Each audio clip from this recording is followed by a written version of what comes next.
Um bom dia a todos, sejam bem-vindos a mais um programa Código Fonte. Hoje, sessão extraordinária, às 10 da manhã desta sexta-feira, dia 16 de dezembro de 2022. Calor para nós aqui no Brasil, frio para quem está lá nos Estados Unidos, esperando, quem sabe, uma nevasca em breve, né, Ernesto? Muito pois bem. Pois é, Deison, bom dia a todo mundo, estamos aqui no nosso horário matinal. Não, aqui, aqui está inverno normal, né? É engraçado, quando faz calor, as pessoas, nunca foi tão quente. Já foi. Né? Aí quando faz frio, fala assim, nunca foi tão frio. Assim, o clima é assim, não é todo dia assim, a mesma temperatura, né? Se fosse assim, não é uma lei que fala assim, chegou no inverno, tem que fazer 0 grau todo dia, né? A mesma hora. Não é assim, nunca foi, né? A pessoa com quem eu conversei uma vez sobre o negócio da mudança climática me dizia o seguinte: naquela época, só se falava do Al Gore, né? Que soltou aquele documentário sobre a verdade inconveniente. Na verdade, a verdade inconveniente é o contrário do que ele falou, né? A verdade inconveniente é de que tem uma armação aí. Mas, enfim, fala assim, o Al Gore, ele quer que o clima volte a ser como era na infância dele, nos anos 50, uma coisa assim, ou 60, 50, eu acho, né? Enfim, a gente se lembra realmente sempre tudo que era do jeito que a gente aprendeu a conhecer, né? Então, para nós, o clima normal é o clima que chegou no mundo, né? Na sua infância, é aquilo, né? Como as coisas são. Mas, enfim, né? Quer dizer que tem sido sempre assim. A década de 30 foi uma década super quente. A gente vê em todas as estatísticas, né? Muitos ciclos, né? Sim, lógico. Lógico. Milhares de variáveis envolvidas, não uma só.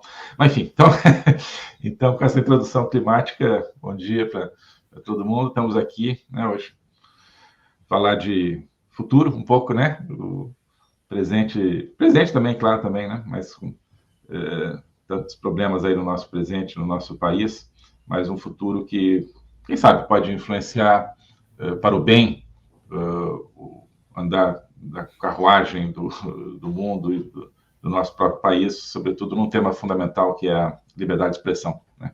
Então, vamos discutir um pouco isso a partir aí do Twitter. Tá ótimo. Bom, então, hoje dia de Santa Adelaide, pedimos desde já a proteção de Nossa Senhora a cada um daqueles que estiver assistindo aqui, as suas famílias, também as pessoas que assistiram essa live posteriormente, e consagramos esse programa a ela. Desde já eu peço a você que estiver no YouTube, nós estamos no YouTube do Getter, então quem estiver no YouTube, se inscreva se você ainda não é inscrito no canal do Ernesto Araújo, ative o sininho para receber todas as notificações, curta, compartilhe, mande no chat aqui as suas perguntas, seus comentários, na medida do possível vamos interagir com você. Depois não deixe de comentar também quando a live estiver salva, o que você achou dessa live e as suas impressões sobre o assunto que nós vamos tratar. Para quem estiver no Getter também, se você ainda não segue o Ernesto, siga o Ernesto no Getter e também nas demais redes sociais. O Ernesto está no Twitter, no Instagram e no Getter. Muito bem. Bom, então, nós vamos falar um pouquinho de Twitter. Elon Musk está na boca do povo, está na boca dos conservadores para ser bendito e está na boca dos progressistas para ser maldito, né? Então, mas ele está na boca do povo. Ele realmente é uma pessoa que sabe aparecer, digamos assim, né? Ele sabe os momentos para aparecer. Bom, eu ouço falar de tudo do Twitter. Eu tive uma conta, depois eu excluí essa conta porque estava me perturbando demais, depois eu criei uma conta de novo. Então, meu relacionamento com o Twitter ele é bem assim, cheio de altos e baixos. Parece namoro de mulher de malandro com malandro, né? Vai e volta, vai e volta.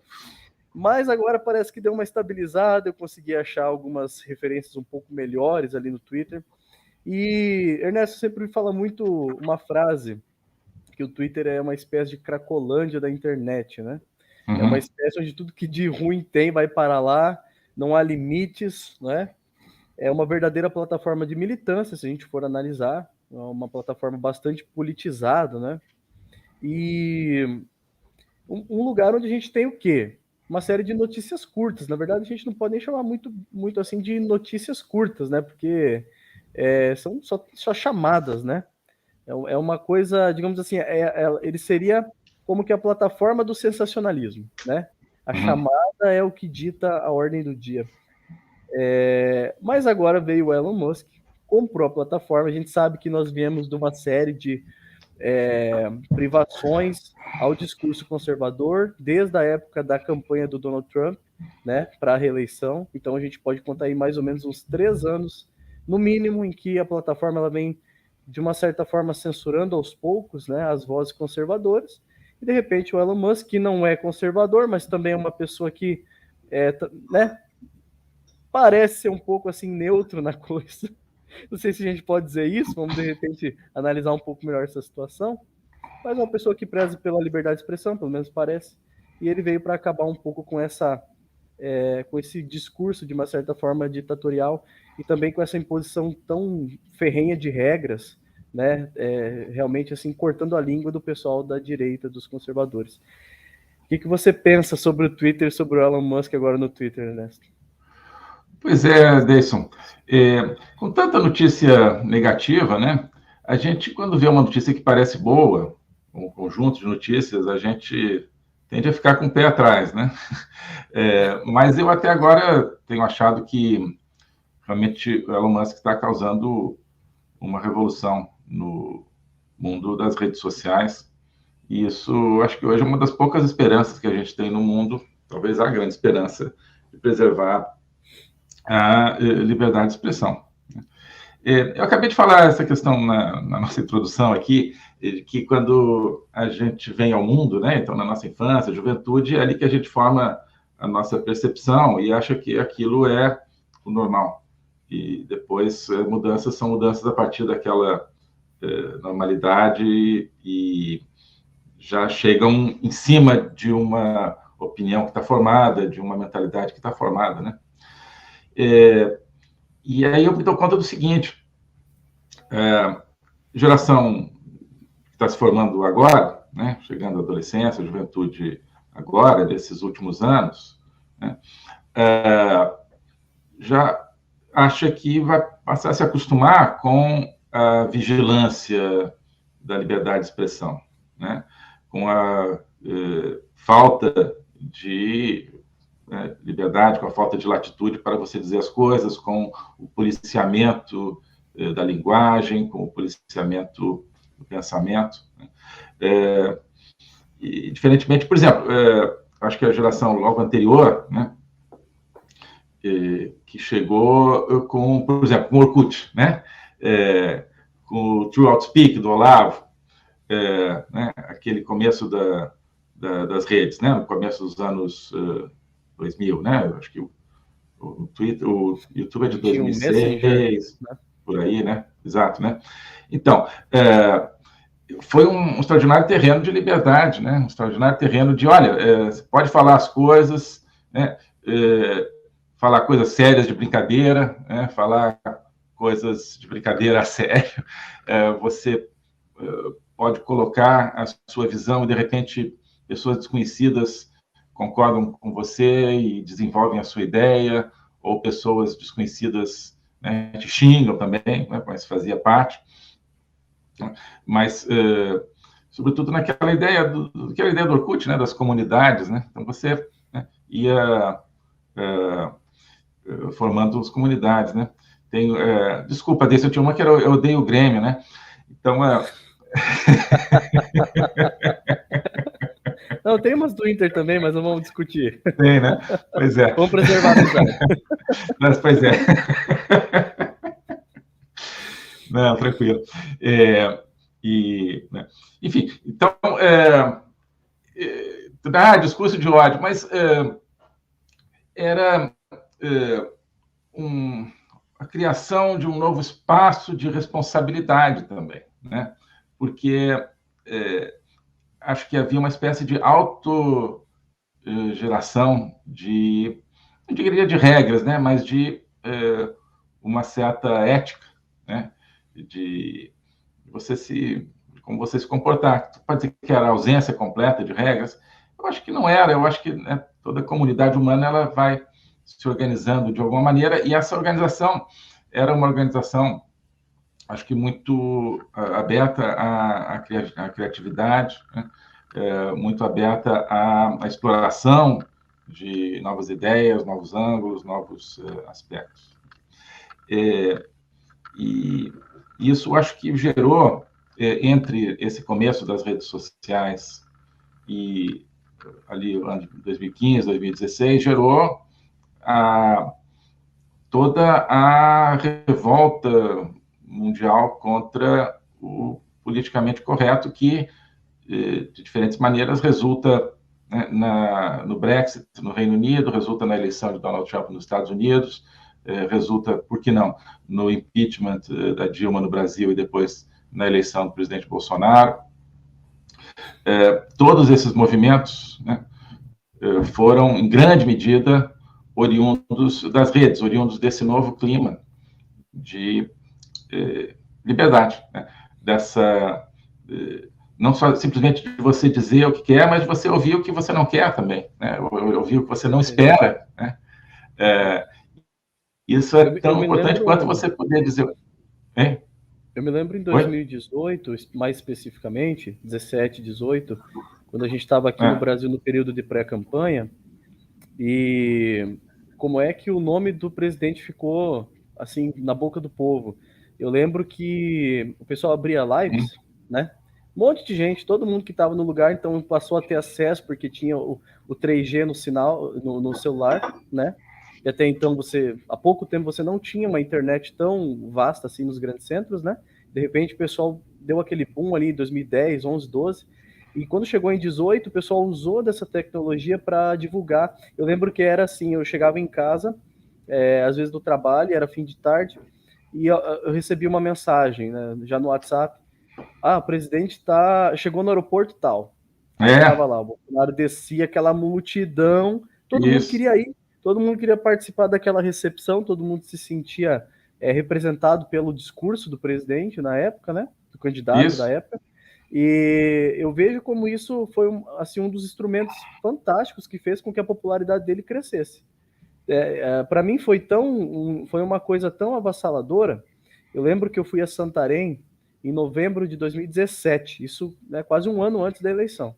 E eu lembro que eu andei pelas ruas de Santarém, eu estou falando do norte do Brasil, que até então era predominantemente um curral esquerdista junto com o Nordeste. E eu falava com as pessoas, elas sabiam quem era o Bolsonaro. E eu lembro que quando eu viajei a Porto Alegre em 2016, as pessoas não sabiam. Eu lembro que no meio da viagem a gente parou num posto de combustível, a gente começou a falar sobre Bolsonaro, e o frentista falou, não, você é maluco, você vai pôr esse cara na presidência, ele vai matar todo mundo. Quer dizer, ele tinha aquela impressão, ele tinha aquela ideia da mídia passada do Bolsonaro. E um ano depois, você vai a uma outra cidade, né, grande, de uma representação diferente, sul e norte, um pouco diferente das preferências dos votantes, mas lá no norte, então, eu encontrei o nome do Bolsonaro na boca do povo, sem fazer muito esforço, as pessoas já pronunciavam o nome dele. Ano que vem é Bolsonaro, sabe? Você viu os adesivos nos carros, tudo isso movido por essa tecnologia que possibilitou essa divulgação extraordinária da imagem do então candidato, né? Isso, exato. Não teria acontecido de nenhuma outra forma, né? Essa vibração, de repente, de todo esse mundo virtual se transformando em um movimento, uma mobilização no mundo real, no mundo físico também, né? Enfim, então se formou rapidamente toda essa atmosfera de contestação de um discurso e de uma política hegemônica, né? O Twitter e as outras redes foram, no seu início, se tornaram, não foram programadas para isso, né? Foram programadas para as pessoas chegarem, né, trocar receita de bolo, sei lá, e, né, também é válido, tá? Mas não foi programada como algo anti-hegemônico. Acho que não foi programada, né? Isso é que é o bom, né? Era o bom. Vamos dizer assim, na sua origem, não é? Na sua origem. O seu código-fonte. Exato, o código-fonte, né? Acho que o código-fonte era o quê? É dar a oportunidade das pessoas de, digamos, exporem a sua própria personalidade, de alguma maneira, ao mundo, né? Então, isso é uma coisa que eu queria pedir para você, Ernesto. Eu até tinha anotado aqui, para não deixar passar muito, eu vou pedir agora já. Então, depois você pode concluir o raciocínio. Claro.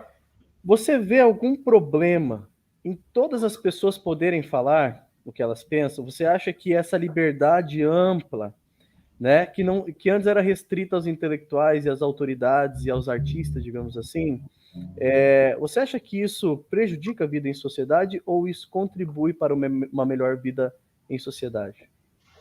Certamente contribui, certamente contribui. Né? O ser humano está buscando a verdade sempre. Né?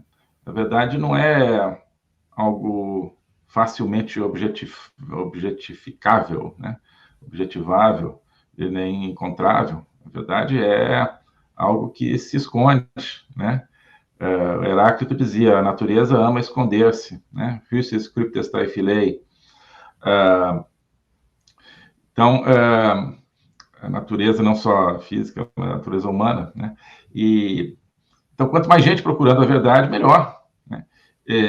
E a comunicação entre as pessoas é a maneira de você procurar a verdade. Você, no fundo, em cada tweet, em cada postagem, você está, no mundo ideal, você está apresentando uma proposta de verdade, né? E aquilo, então, é colocado, outras pessoas vão ler aquilo, vão elaborar em cima daquilo, vão criticar, né? Aquilo vai te aproximar e acaba aproximando a coletividade toda da verdade. A verdade é um ponto de referência, né? Assintótico, né? Como se diz. Não vai chegar na verdade completa, mas a gente precisa desse impulso de chegar na verdade autonomamente, a partir de si mesmo, né? Então, as pessoas poderem falar o que querem é fundamental para essa busca, né? Eu também comparo com a questão da economia de mercado versus economia planificada, né? Acho que tem algum texto meu que eu falei isso. A liberdade nas redes é como se fosse economia de... O que é economia de mercado? São milhões de agentes econômicos, né, trocando informação sobre o valor das coisas, né, através, basicamente, do mecanismo de preço. Né? Isso é que produz a eficiência de uma economia de mercado. É que você tem um input imenso de informação o tempo todo entre as pessoas. Né? O professor Olavo falava que é um grande mecanismo de caridade, né? Onde um está ajudando o outro, no fundo. Sim, né? Exato. Né? Através da informação. Né? Através da informação. A gente fala, não está na sociedade de informação, então, pois é. Isso gera prosperidade, isso é democratizante, né?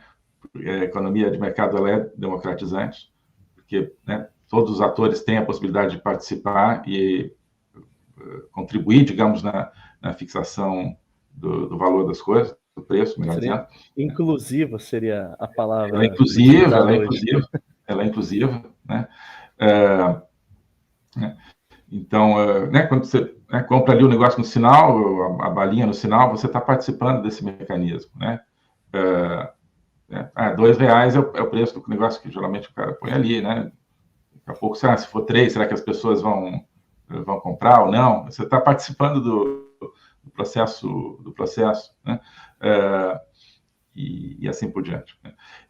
Enquanto que a falta da liberdade de expressão, você compara uma economia planificada, né? Onde você vai ter uma agência central dizendo qual é o preço das coisas, dizendo o que deve ser produzido, o que não deve ser produzido, né? Qual vai ser a taxa de retorno para determinado investimento, qual, né, vai ser a produção de aço, qual a produção de trigo, etc. Isso você compara, então, com uma espécie de economia planificada da informação, onde você tem um ou poucos agentes determinando o que é a verdade, o que é a realidade. O que isso produz? Também produz ineficiência econômica, a gente sabe disso nas economias centralmente planificadas, porque você não tem acesso à informação de qualidade, e isso produz um distanciamento da verdade, porque mesmo que alguns agentes atuassem de boa fé, dizendo o que é verdadeiro e falso, eles não têm condição de saber tudo o que é verdadeiro e falso, né? não têm condição de planejar a verdade e falsidade de maneira central. Eles precisam, né, da contribuição de todos os agentes humanos que, assim como estão no mundo das trocas comerciais, estão também no mundo podem estar também no mundo das trocas de informação. Então, você gera, com a liberdade de expressão, você gera uma sociedade muito mais eficiente na busca da verdade, né? Inclusive no espaço da ciência, né? No espaço da ciência. A ciência vive de liberdade de expressão. A ciência vive de liberdade de informação, né? Se você, ao apresentar o resultado de um estudo, você tem que se perguntar se aquilo é politicamente correto, né? Você já está sendo obrigado a retirar daquele sistema um determinado conjunto de informações. Aquilo já empobrece o sistema, daqui a pouco outro, né? Se um pesquisador do clima, por exemplo, né, apresenta um projeto para os seus financiadores para estudar, digamos, de maneira neutra questão de mudança climática, e os pesquisadores falam, não, mas eu quero saber qual vai ser, no fundo é isso, na verdade, hoje, quero saber qual vai ser o resultado, quero saber se o resultado vai mostrar que existe um aquecimento, uma crise climática que justifica as medidas né, de controle econômico e tal, né? O pesquisador fala, não sei, eu não fiz ainda a pesquisa, eu quero, assim, a minha tese, precisa ter uma tese, né? A minha tese, digamos assim, é de que não, é de que não está havendo um aumento tão dramático, de que é um movimento natural, porque a emissão de carbono não é determinante para isso, por exemplo. Eu falei, não vou te financiar. Não vou te financiar.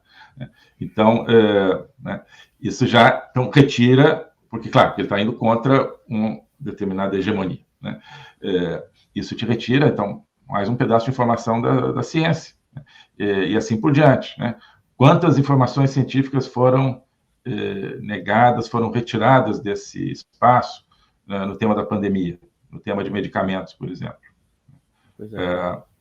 Quantas informações ou não entraram no sistema, ou entraram de maneira muito restrita, de maneira que não chegaram a outros pesquisadores, que não chegaram a outras pessoas, né? Porque a ciência também tem que ser aberta ao resto da comunidade, né? E isso, então, né, gerou problemas concretos por causa da pandemia, né? Quantas pessoas poderiam ter sido tratadas, né? Havendo ontem, não quero entrar muito nisso, né, mas agora não sei em que âmbito aí, médicos dizendo, olha, eu não, no hospital tal, acho que nos Estados Unidos, eu não podia receitar, acho que vitamina D ou vitamina C, não sei qual vitamina. Vitamina D. Ajuda, acho que é D, né? Eu só podia receitar Remdesivir, né? O medicamento lá né, farmacêutica, não é da Pfizer, é de uma outra, né? Que custa, né, milhares de dólares e que gera né, gera mais lucro para o hospital, né? Gera mais lucro para o hospital, porque o hospital, claro, né, ele recebe a agência lá que paga, não sei como é que é o sistema exatamente nos Estados Unidos, mas então, eu queria receitar um medicamento baratíssimo, né, que podia ajudar ao tratamento. Médico, né? Médico. E o hospital não deixava. Né? Ou seja, você então, teve uma espécie de planejamento central da informação. Não só não deixar aplicar o tratamento, mas também demonizar a pessoa que estava propondo o tratamento. Isso, ponto de muitos perderem o emprego, alguns serem presos, né, criminalizados, quer dizer, uma coisa totalmente sem propósito, né? Exato, né? Então, então isso mostra o novo clima, a nova mentalidade que foi criada, sobretudo a partir de 2015, 2016, né? Então, só para voltar, aquele histórico muito breve, né? Então, você tem entre 2005, mais ou menos, e 2015, vamos dizer assim, no começo do século, né, até 2015, mais ou menos, a liberdade de expressão, né? Inclusive a liberdade científica, e isso alimenta, entre outras coisas, né, uma reação anti-hegemônica por parte das populações, uma reação contra o domínio do discurso, o domínio das ideias por uma determinada elite com uma determinada programação. Então, isso permite o surgimento de um movimento antiglobalista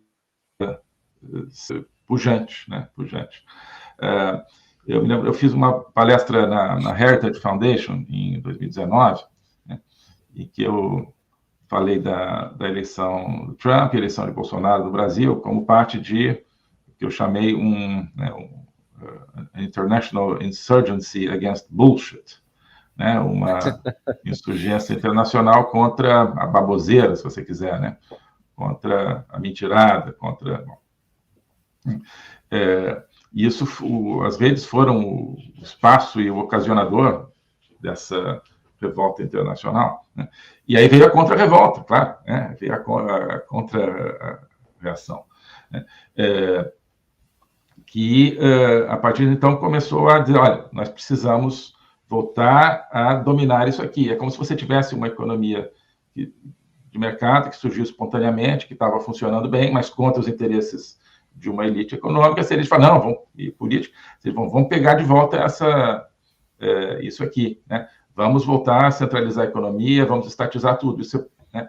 Nesse paralelo é o que começaram a fazer a partir de 2016, né?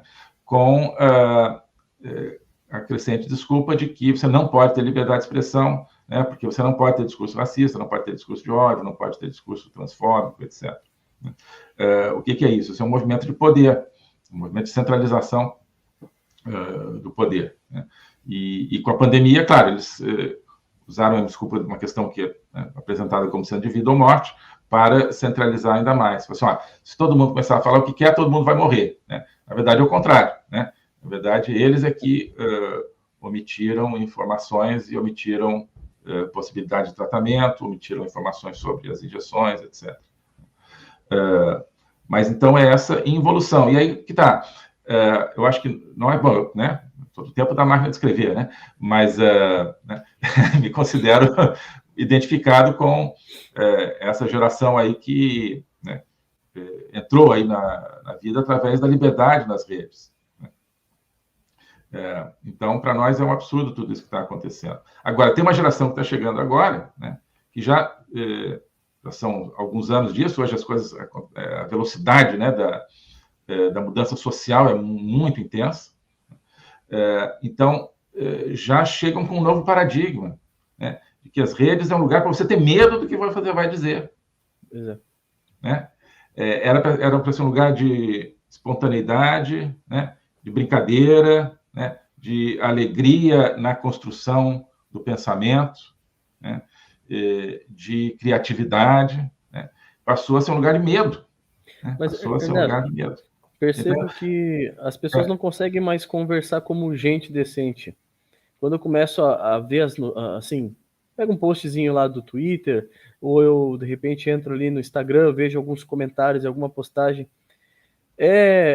assim, bravatas, ameaças, todo mundo sabe resolver os problemas, e as pessoas não conseguem conversar, não conseguem, assim, me parece que as redes sociais já não estão mais servindo como uma via de conversa amigável, de diálogo, tudo é briga, sabe? Tudo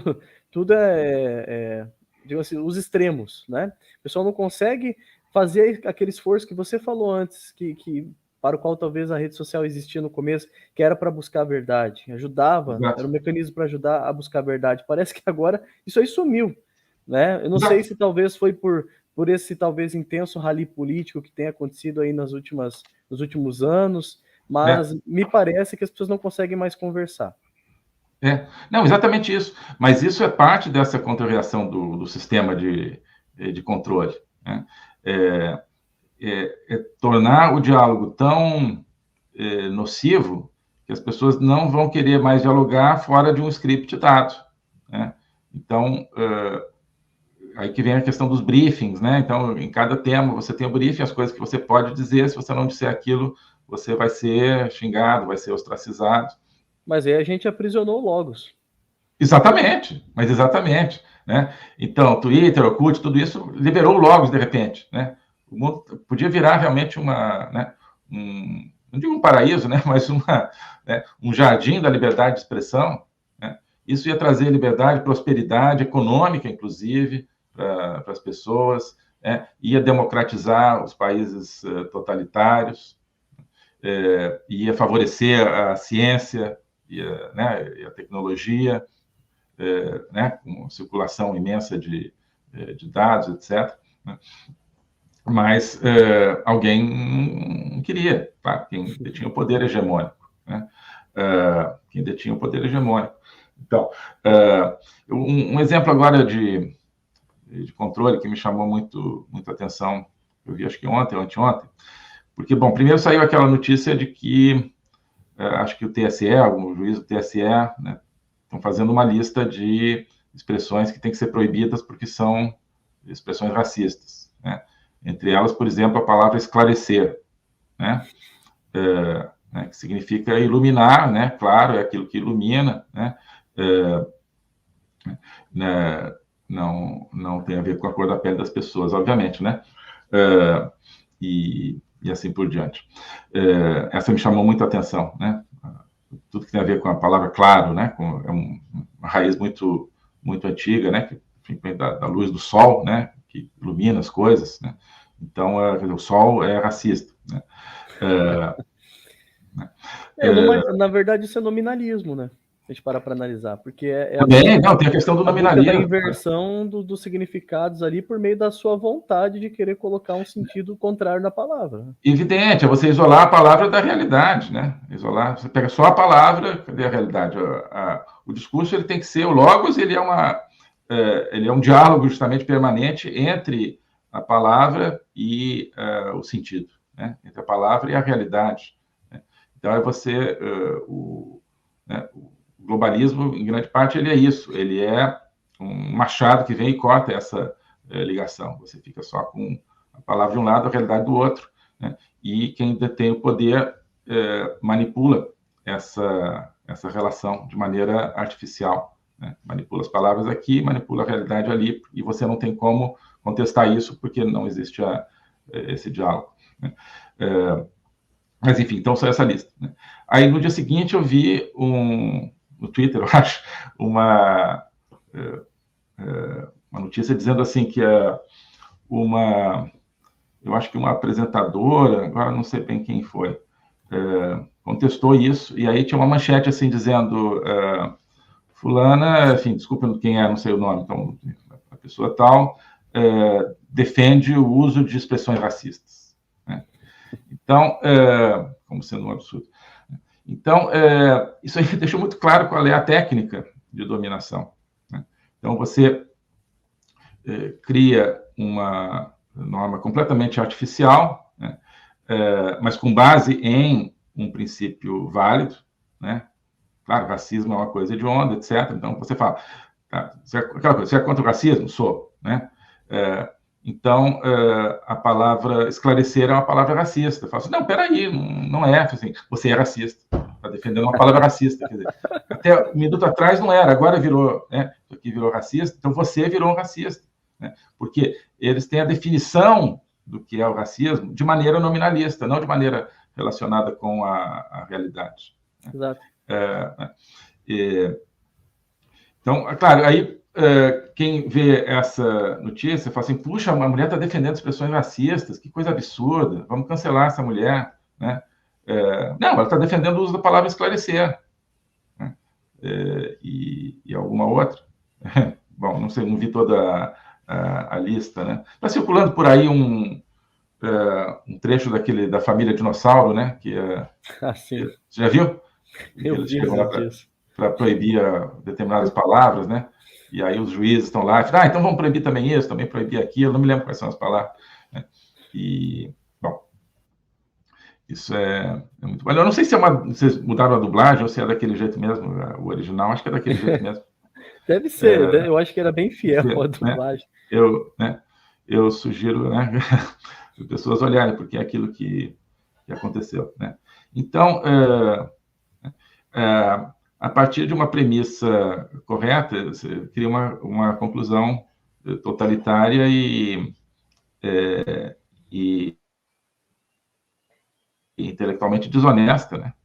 Porque a premissa, é preciso combater o racismo, claro, né? Evitar o racismo. Né? Então, agora, tomar leite é racista. Então, quem aparece tomando leite é racista. Não, né? Não. Vamos deixar a pessoa tomar leite, mas as pessoas estão aceitando, né? Estão aceitando esse trânsito espúrio, né, de uma premissa válida para uma manipulação totalitária. Não estão se dando conta disso. Né? A gente se dá conta, né?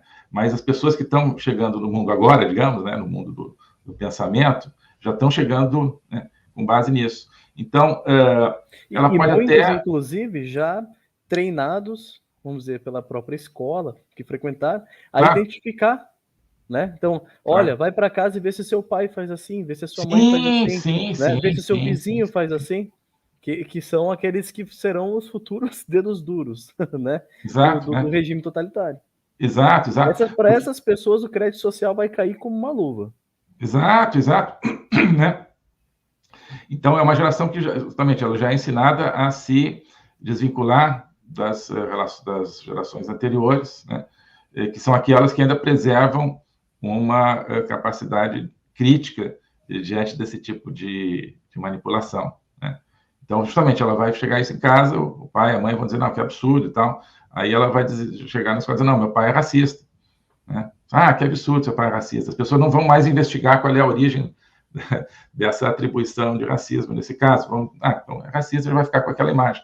Então, mesmo que a pessoa veja, talvez no fundo do seu intelecto que tem um problema, aí vem o medo, né? Porque ela vê o que acontece com quem confronta isso, né? Ela vê o que acontece com a pessoa que foi lá e falou assim, não, o esclarecer não é racista. A pessoa chamada de racista, e aí ninguém mais quer saber por quê, né? Enfim, o que ela fez de tão racista assim, vai ser cancelado. Então, não quero ser cancelado, imagina, né? É morte cívica hoje, a morte nas redes, né? Você ser considerado racista ou alguma coisa desse tipo. Então, ela fala, então vou tomar cuidado. Então, cadê essa lista aí do TSE, das coisas que eu não posso falar? E vai aceitar essa lista, né? Então, o totalitarismo, ele é implementado justamente, isso é uma coisa perversa, né? Ele é implementado justamente através de um espaço que surgiu para, né, as pessoas falarem livremente. Então, quer dizer, seria pior se as pessoas... Olha, vou fechar o Twitter, vou fechar o YouTube, vou fechar isso aqui, porque as pessoas estão falando o que querem, né? Então, nós vamos fechar tudo isso, né? Fechar o Instagram, não vai ter mais Instagram, as pessoas vão ter que mandar carta, vão ter que mandar foto do namorado e tal, né? Botar foto no envelope, seria melhor. Mas o que eles falam? Não, né? Não. É sempre assim, sequestrar e perverter. Isso é a esquerda, né? É a regra, né? É a regra, né? Não deixa lá sozinho, né? Não combate de fora, né? Combate dentro. Esse infiltra, então o que eles fazem?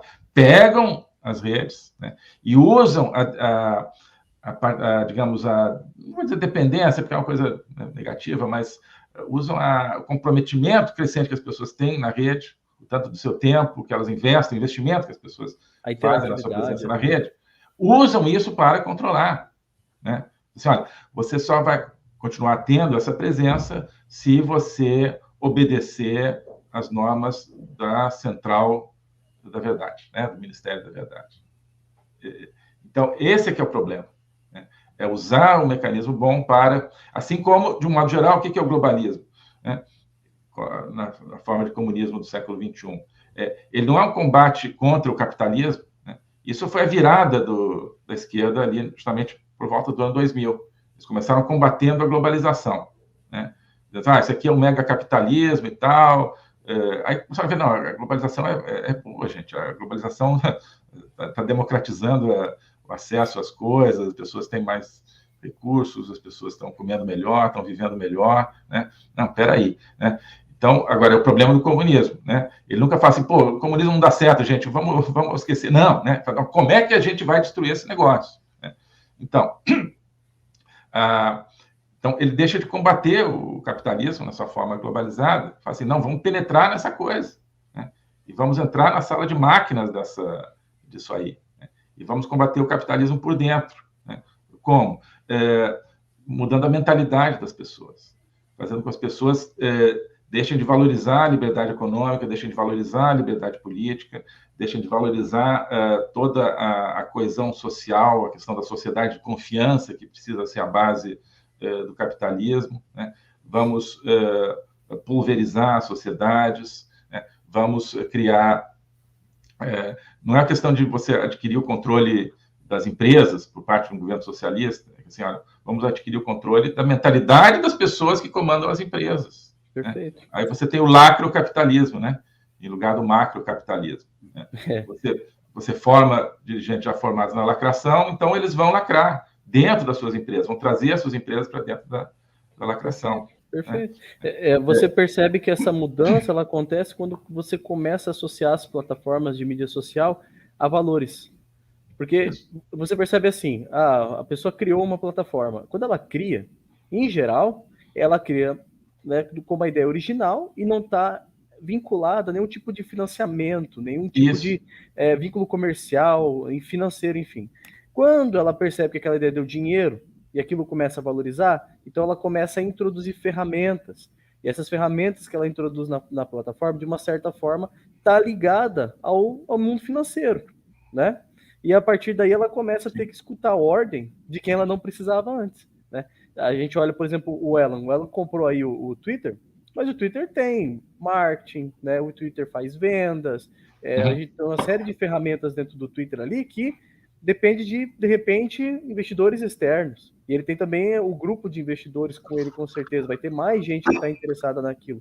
Então não é só a vontade dele. Talvez seja majoritário porque ele tem a maior parte das ações ali. Mas ainda assim, ele, de vez em quando, ele vai ter que ceder. Porque senão, comercialmente, a plataforma perde valor.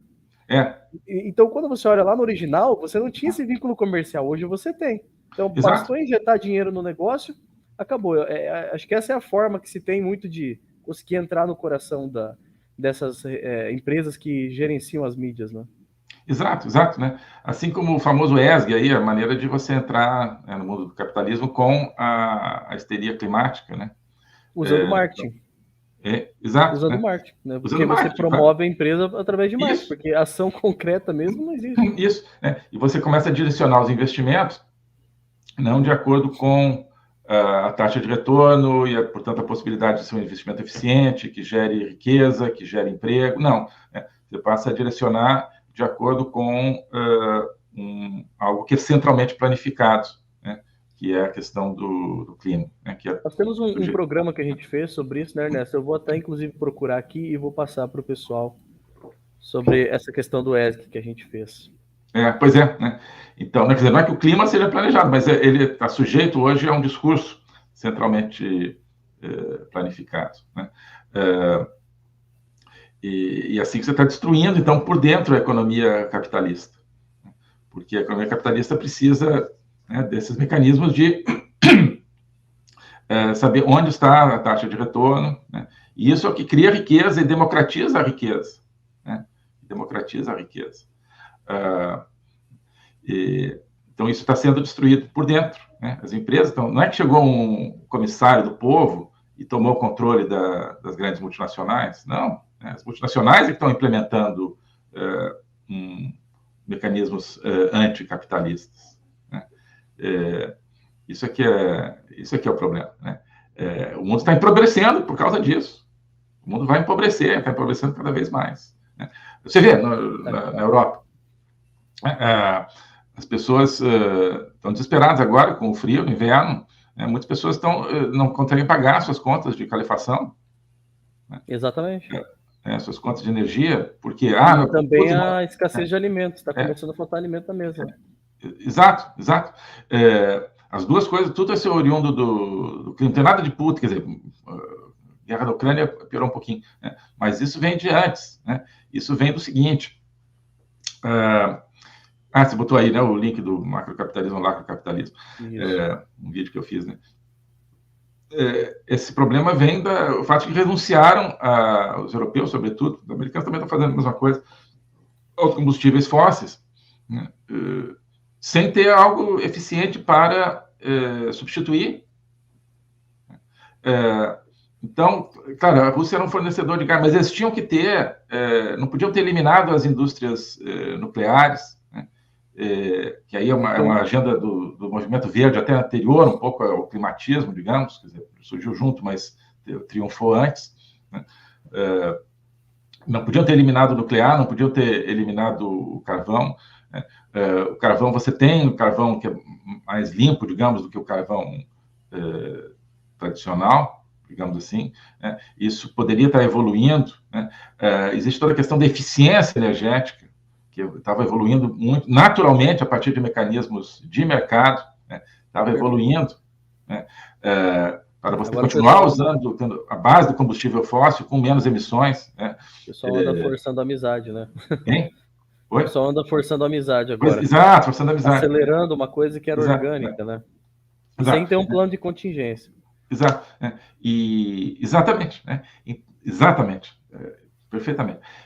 Então, esse é que é o problema. Eles não têm, então, agora uma base energética, eles destruíram a base energética, né? A indústria europeia está sendo destruída. A indústria manufatureira europeia está sendo destruída, né? Tem alguns países mais industrializados do mundo, a Alemanha, por exemplo, né? França, Reino Unido um pouco menos, Itália também, mas todos estão sofrendo. Quem se beneficia com isso? A China, né? A China se torna uma potência industrial relativamente ainda mais poderosa, né? Com isso. Então, o clima, eu não digo que ele foi orquestrado apenas pela China, né? Mas ele faz parte de um sistema que beneficia, obviamente, a China, né? Todas as normativas do clima, elas transferem poder econômico do Ocidente democrático para a China comunista, né? As normas, essas suicidas de energia do Ocidente, não são aplicadas na China, né? A China, a gente participa do esforço do clima, claro que eles fazem o discurso, né? Mas a China está construindo usinas novas de carvão. Eles podem, de acordo com os acordos lá, continuar fazendo isso até 2030, se não me engano, né? Em 2030 é que eles têm que chegar no pico, né? Em 2030 a Europa já acabou, né? Do jeito que está. E os Estados Unidos também, né? Você vê, os Estados Unidos, então, deixaram de produzir agora com o Biden, né? Com o Trump, eles chegaram a ser o maior produtor de petróleo do mundo, né? Ficou autossuficiente depois de exatamente, décadas, né? Autossuficientes em petróleo, né? Eles têm condições de fazer isso, têm muito petróleo. Biden chegou e falou, não, se gosta de petróleo, não, vai acabar com o planeta e tal, né? Agora, estão querendo normalizar relações com a Venezuela, do Maduro. Né? Ou seja, com o Foro de São Paulo como um todo, né? O Irã, estão loucos para... Estou tentando uma expressão aqui que não seja grosseira, mas estão loucos para bajular o Irã, né? Para assim, aumentar a produção de petróleo e tal. Ou seja, estão transferindo o poder econômico de uma nação democrática, Estados Unidos, para o Foro de São Paulo, para o Maduro, Venezuela, que significa, né, transferir poder para o Putin e para a Rússia, né? Então, assim, ao mesmo tempo que eles dizem que estão ajudando a Ucrânia a combater a Rússia, estão ajudando um grande aliado da Rússia, que é a Venezuela, e outro grande aliado da Rússia, que é o Irã, né? Então, tudo isso é um suicídio econômico da nossa civilização. Por quê? Tudo isso porque você tem um mecanismo de controle de discurso por trás disso, né? E esse mecanismo de controle de discurso se tornou um mecanismo de controle econômico, né? Através do clima, através da pandemia, portanto, criando sociedades de controle, né? Então, é isso que eu tenho dito, né? O comunismo, não tem foice e martelo, não é comunismo, né? Não, o comunismo está vindo com, eu dizia assim, está vindo não com foice e martelo, mas com seringa e crédito de carbono, né? Aí até fui tentar desenhar, mas como é que você vai desenhar um crédito de carbono, né? Aí eu acho que está vindo com seringa e um... ESG. Eu pensei numa seringa e né, cruzando assim, e aquele... E desses moinhos de energia eólica, como é que chama aquele negócio? Torre de energia eólica? Acho que é, né? A torre de energia eólica, né? Dá para desenhar uma seringa né, de um lado e uma torre de energia eólica assim do outro. É a nova foice e martelo. E são os mecanismos que estão destruindo a liberdade, tanto a liberdade política quanto a liberdade econômica, né? E as pessoas vão introjetando isso, né? Eu digo, não é alguém que chegou e falou assim, olha, você não tem mais liberdade para comer o que você quiser, né? Não, é a pessoa que fala assim, não posso comer carne, porque a carne vai destruir o planeta, né? Então, prejudicando a sua saúde. Assim, não, eu não posso buscar o tratamento para uma doença, porque, não, esse tratamento não existe, né? Ah, esse tratamento aqui é para cavalo. Não, esse tratamento é usado para pessoas, milhões de anos, não tem turbinas ou torres eólicas, né? Tem uma turbina eólica e uma seringa, né? Não posso. Então você fala, estou com essa doença aqui. Fala assim, não, tem esse remédio. Tem gente que diz que funciona e não tem contraindicação nenhuma. Então eu vou. Não, isso aí. Por quê? Né? A ciência. Não, a ciência não, meu querido. A ciência é um, né? É um novo comissário do povo aí que está te mandando pensar o que ele quer que você pense. Né? E os soviéticos, acho que estavam melhores do que nós. Né? Os soviéticos meio que sabiam que aquilo tudo era uma mentirada, né? Que aquilo tudo era bullshit. Né? As pessoas que viviam na União Soviética tinham que se adaptar ao sistema. Mas, obviamente, era uma minoria que acreditava naquilo. Né? Agora, essa maioria, depois de levar na cabeça há muito tempo, ela começa a introjetar. Mas, ainda assim, por que acabou rápido como acabou? Porque as pessoas tinham preservado na União Soviética ainda um pouco de racionalidade, ainda um pouco da luz da verdade, ainda estavam minimamente esclarecidas, né? Para usar aqui uma palavra. Com o advento da internet, na verdade, ele acabou interrompendo todo um processo de emburrecimento da população que acontecia exclusivamente dentro das escolas e universidades e também por meio da mídia. Exato. Aí veio a internet, ela deu como que uma nova luz, né? E os senhores do mundo não achavam que isso ia acontecer, não, digamos assim, ela é o cisne negro ali no meio da operação. Uhum. E é por isso que tem que controlar a internet. Você vê hoje, Ernesto, hoje nós temos, todo mundo tem o seu smartphone, né? Se você parar para analisar, dentro do smartphone ele tem lá um lugarzinho que ele conta o tempo que você usou. Quando você vai lá e olha o tempo que você usou aquele negócio, a não ser que você use aquilo, hoje em dia muita gente usa para trabalho, eu, por exemplo, uso para trabalho, mas mesmo assim, para ver uma mensagenzinha aqui, uma notícia ali, é extraordinário o tempo. E aí quando você fala para a pessoa assim, você leu tal coisa, né? Você leu tal livro, a pessoa não tem tempo. Então essa nova geração, principalmente a nova geração, ela não tem tempo de ler, ela não tem tempo de extrair ideias da leitura, né? E ela então ela acaba consumindo todo o tempo dela ali naquela interatividade com produtos, com conteúdos banais. E como é que ela vai guardar alguma coisa dentro dela, como você falou que os soviéticos guardaram? Como que ela vai guardar alguma coisa dentro dela se ela não recebeu aquilo, né? E muitas vezes os pais também estão ali e não estão cuidando do que os filhos estão fazendo, o que estão vendo, não conseguem dar uma luz para o filho, depois o filho cresceu, saiu de casa e pronto. Ele está totalmente dominado pelas ideias que estão em circulação. Ele já não consegue mais pensar por si próprio, né? Exato. Então, assim, aquilo que veio para ajudar as pessoas hoje, infelizmente, ele é a própria ferramenta que vai, deixando as pessoas condicionadas a um tipo de pensamento, né? É isso. Né? O Antônio Negri, né, e como é que é, Michael Hart, para mim são os principais gurus aí do globalismo, né, como comunismo do século XXI. Tem o famoso livro Império deles, de 99, 2000, que eu acho que é a Bíblia disso. Enfim. É o Evangelho do Demônio, né? Como dizer, o Machado de Assis tem uma crônica, né? Que é o Evangelho do Diabo. Não sei se você já viu. Enfim, então é mais ou menos isso o Império. Depois eles têm o livro chama A Multidão, né? Se não me engano, como é que é em português? Multitude. Que desenvolve isso, porque o que eles estão fazendo? Eles estão buscando a nova classe revolucionária, né? Buscando o novo proletariado, que eles já viram que não é proletariado industrial.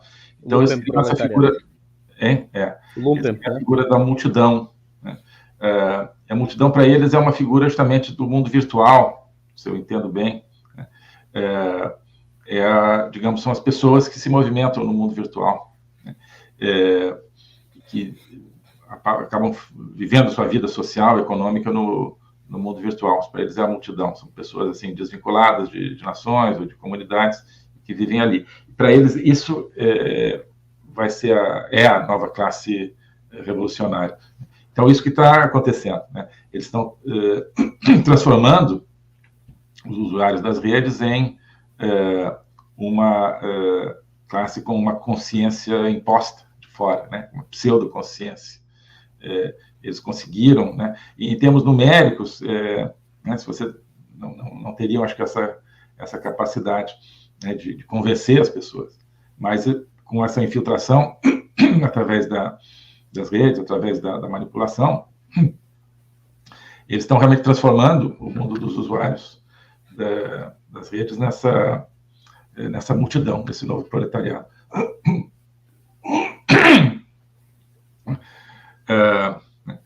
De modo que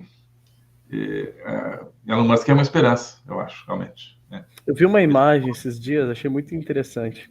Era uma imagem em 2 níveis. Então tinha uma pessoa com um cortador de grama em cima, e aí ele tava cortando a grama. E aí você só via assim uns tufos assim, né?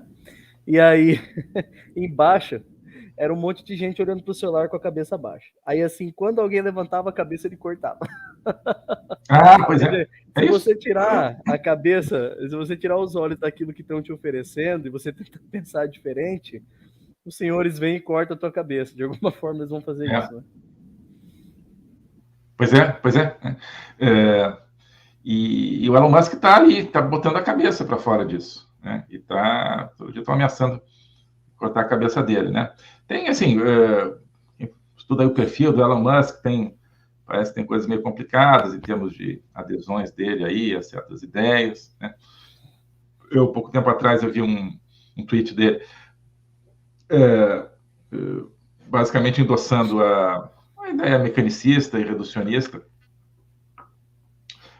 de que né, toda a nossa vida consciente, nossas sensações, tudo decorre, né, de impulsos neuronais, né? Ele é um cara evolucionista, né? Evolucionista, né, mais do que materialista, né, mecanicista. Fiquei bastante decepcionado com isso, né? Outro dia ele tweetou assim, por outro lado não, no mesmo sentido. Acho que ele tweetou assim, essas coisas que de repente ele pergunta assim, o que vocês acham que eu devo fazer agora? Deve ser a minha próxima ação. Aí alguém botou assim, se converta ao catolicismo, aprenda, sei lá, né? Eu lembro que alguém colocou, compre o YouTube. Pois é, né? As duas coisas, né? As duas coisas, né? Ou seja, um Elon Musk com abertura espiritual seria, né? Bom, talvez seria pedir demais, né? Então vamos sonhar demais, Vamos com o que tem, né? Eu estava vendo milhares de artigos, né, sobre ele. Um é assim, se o Elon Musk é o novo Trump, né? É um artigo assim contra os dois, no fundo, uma perspectiva contra os dois, né? Mas dizendo assim, que o Trump está decaindo porque, né, candidatos apoiados por ele perderam nas midterms, e ele está, né, sofrendo processos aí, e está surgindo agora um outsider, alguém que está tirando completamente a atenção, justamente, midiática, que era tão importante para o Trump, né? Não necessariamente que Elon Musk vá concorrer à presidência, mas então é nessa questão assim, que o Musk está tirando o espaço do Trump, né? Por outro lado, acho que isso aí aponta para alguma coisa, né? Ou seja, são dois justamente outsiders da política que vêm do mundo empresarial, né, com a mentalidade pré-lacração, né? Uma mentalidade de saber ter um pouco mais de noção de qual é a realidade das coisas, a realidade da economia, né, a realidade do ser humano. Mas o Elon, ele tem um aporte, digamos, ali também científico, né? Então isso tem um outro peso para os tempos que a gente vive hoje, né? Claro. Porque quando a gente fala, por exemplo, nós estávamos falando aqui das vacinas, mas quando a gente fala de toda essa questão da evolução tecnológica para carro elétrico, painel solar, né, usinas eólicas, ele está no meio disso tudo também. Tem isso também, né? Pois é. Não, claro, o Trump ele vem do ramo de real estate, né, de imobiliário, né? Por um lado, assim, a questão da terra, né, o valor do bem básico, né? Por outro, é um setor mais limitado, digamos assim, em termos de avanço. É um setor de alta tecnologia, obviamente. O Musk não, vem, né? Carro elétrico e espaço, né? Então, é coisa que tem um apelo diferente, né? Tem esse apelo sobretudo na questão espacial, né? Assim, pô, vamos retomar aquela mentalidade da aventura, né? Vamos a Marte, vamos aqui e ali. O Trump queria ir a Marte também. Ir a Marte não, né? Queria mandar uma missão a Marte, né? Acho que tinha muita gente que queria que ele fosse para Marte. Pois é, né? Pois é. Bom, enfim, então tem essa coisa de, né, poxa, vamos voltar àquela ideia tipo Jetsons, assim, né, de um futuro, né, de um futuro bacana, de um futuro alegre, né, com tecnologia fazendo as pessoas mais felizes, né? Hoje a tecnologia está fazendo as pessoas infelizes, a tecnologia está fazendo as pessoas pobres, está fazendo as pessoas dependentes, né? Essa própria coisa do carro elétrico, né? O que é esse movimento todo rumo ao carro elétrico? Isso é o fim do transporte individual, né? O automóvel vai se tornar um artigo de luxo, assim como a carne bovina também. Mas no caso do automóvel vai se tornar um artigo de luxo. Eles querem que todo mundo dependa do transporte coletivo. É muito mais fácil você controlar uma sociedade, né, na base do transporte coletivo, porque aí para você pegar um ônibus, para pegar um trem, para pegar um avião, você vai ter que mostrar o seu passaporte sanitário, o seu passaporte de fidelidade ideológica, né, o seu passaporte de... E para você ligar seu carro elétrico também, porque vai ter uma série de controles e também, à distância você pode travar o carro e não também tem isso. Coisa que com motor a explosão você não faz isso, né? Exato, né? Então, claro, né? Então vai ser muito mais elitizado e, além disso, muito mais controlável, ou plenamente controlável. Então, a tecnologia está sendo usada para destruir a liberdade, né?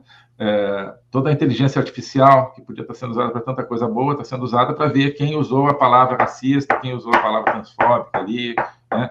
Para ir lá e cancelar essa pessoa. Está sendo usada, né, pelos robôs ali, que justamente o Elon Musk quer terminar com os robôs ali no Twitter, né? Enfim. Então, o Elon Musk, acho que ele simboliza talvez essa volta a uma associação da alta tecnologia com a liberdade, né? Eu acho que isso é fundamental. Hoje, o novo paradigma tecnológico está associado ao totalitarismo, né? O novo paradigma tecnológico é um paradigma tecno-totalitário. Por isso que eu, né, tentei lançar esse conceito do tecno-totalitarismo. Esse é o novo paradigma mundial, né? As tecnologias usadas para criar uma sociedade de controle central ideológico, né? Sem liberdade econômica e sem liberdade política. Não vou falar de votação eletrônica, né, mas isso é outra, né? Bom,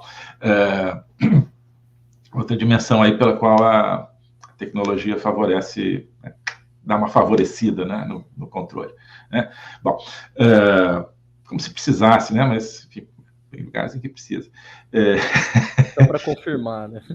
Exato, né? Para não correr o risco. Exato, né? Assim, né? Você não consegue destruir o caráter, né, dos candidatos antissistema, você, né, enfim, dá uma garibada ali, né?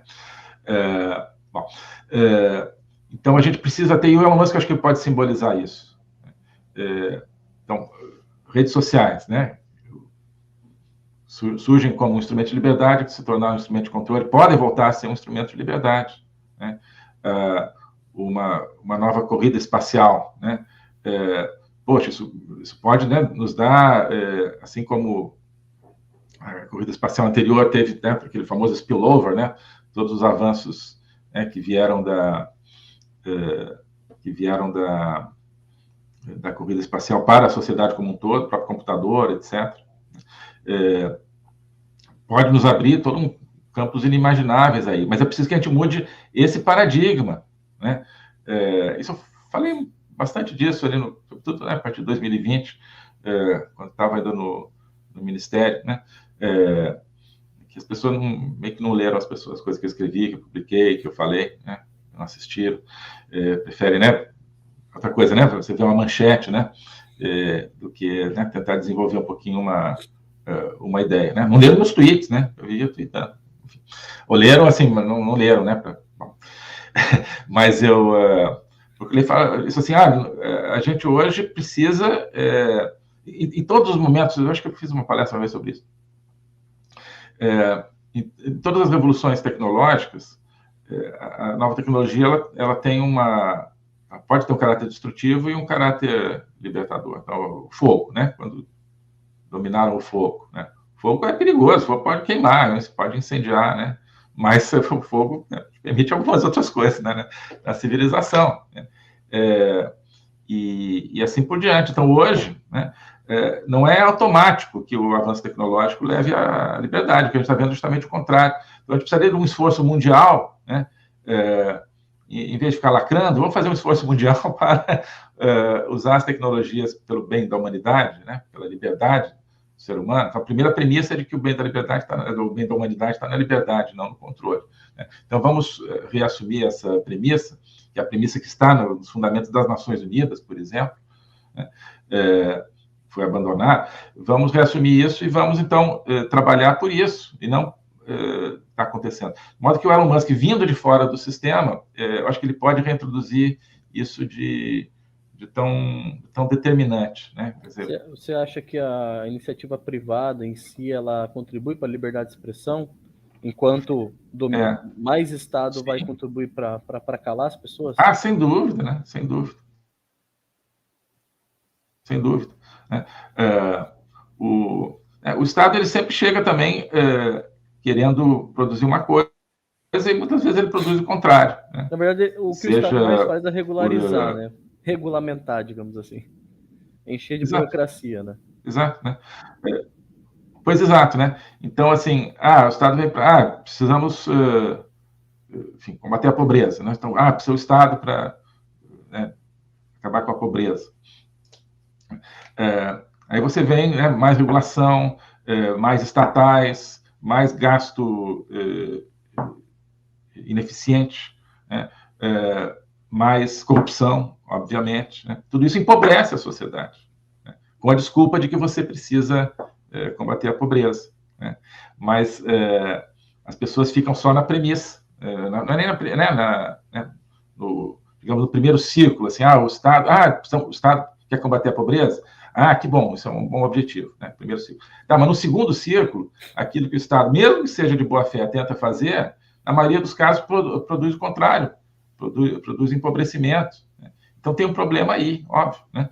Então, da mesma maneira, se o Estado quer intervir para determinar o que é a liberdade de expressão, é óbvio que ele vai destruir a liberdade de expressão, né? Tem um filme interessantíssimo da Santa Teresa de Calcutá, que conta da história da vida dela. A Madre Teresa, ela chegou num certo momento que ela fazia uma obra de caridade tão grande que ela teve que fundar uma espécie de uma associação, uma empresa, né? E ela botou pessoas para administrar essa empresa. Só que o que aconteceu? É aquele negócio, é uma empresa, agora não é mais a caridade touch a touch aqui, né? Então, as pessoas pensavam em números, as pessoas pensavam ali, né, no ganho, na multiplicação dos valores. Então, às vezes, as pessoas faziam doações para ela, iam para essa empresa era responsável de colocar em alguns fundos para render aqueles valores, né? Para ajudar as obras sociais. Ótimo. Aí é muito interessante, né? No final do filme, eu vou contar o fim do filme, mas se eu não contar, não dá para entender o que eu quero falar. Ela entra numa sala, ela chega num prédio, ela tem que ir numa reunião, acho que é em Nova York, que é a sede da empresa, e ela tem que ir até lá, ela tem que assinar alguns papéis, porque ela é a pessoa que encabeça, né? E ela chega, ela entra na sala, aquela sala toda confortável, com ar-condicionado, com cadeiras bonitas, com água na mesa, bonitinha, ela senta, e aí eles falam sobre os números, né? O que eles estão conseguindo de lucro, digamos assim, né? Do propósito final, que era de salvar as pessoas lá, de matar da fome, de curar as pessoas, enfim. E aí ela olha e ela fala assim, quanto custa uma garrafa de água dessa? E aí o cara fala, tipo, acho que uns $5, era uma fortuna. Uhum. Ela falou assim, com esse dinheiro eu consigo alimentar 10 pessoas. Uhum. E aí ela começa, né? Vamos fazer uma conta e tal. Daí, simplesmente ela fala assim, a partir de hoje a empresa vai fechar. Ela decide que vai fechar a empresa. Porque Olha ela só. percebeu que a quantidade de regulamentação era tanta que Isso. você tinha que gastar dinheiro para manter a estrutura, né? E que se perdeu se perdeu o objetivo inicial, que era de cuidar das pessoas. Era apenas para render o dinheiro para ajudar a cuidar melhor as pessoas. Não, aquilo lá começou a virar cabide de emprego, começou a virar burocracia, regulamentações, etc, etc. E no fim das contas eles estavam jogando dinheiro fora, né?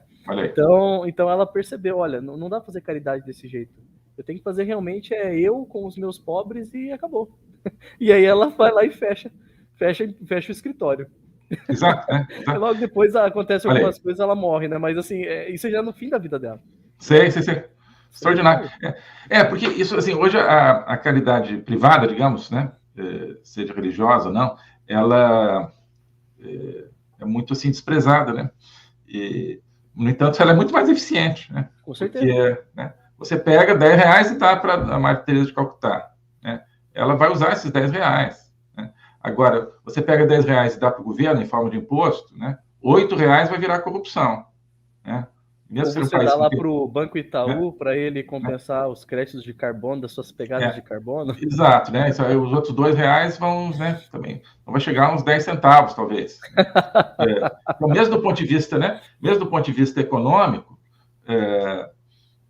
puramente material, né, a caridade a caridade privada é muito mais eficiente, né? Além do ponto de vista, né, espiritual, digamos assim, porque ela, né, envolve né, todo um amor ao próximo. Eu tenho falado disso nas minhas aulas do curso de Logopolítica, né? Como o conceito cristão do amor ele foi, de certa forma, muito empobrecido, né? Em parte pela tradução do agape, amor, nos evangelhos e nas epístolas, por caridade, né? Na verdade, porque foi traduzido para o latim como caritas, mas caritas não é caridade, caritas é amor. Vem, né, a palavra caro, né? Aquilo que me é caro, né? Meu caro, né, uma questão de afeição. Claro que, né, o caro também depois teve o sentido econômico, enfim. Mas originalmente é a afeição. Mas aí começa a traduzir como caridade. Caridade é um aspecto do amor, né? E não um todo. Então, o que acontece é uma espécie de materialização, né, do empobrecimento da mensagem cristã. Enfim, esse é um dos problemas aqui. E isso, no fim, gera a estatização da caridade. Exato. Vão recorrer ao governo, por exemplo, para resolver o problema. Exato, né? Porque é mais fácil você falar, eu pago meus impostos, então, né?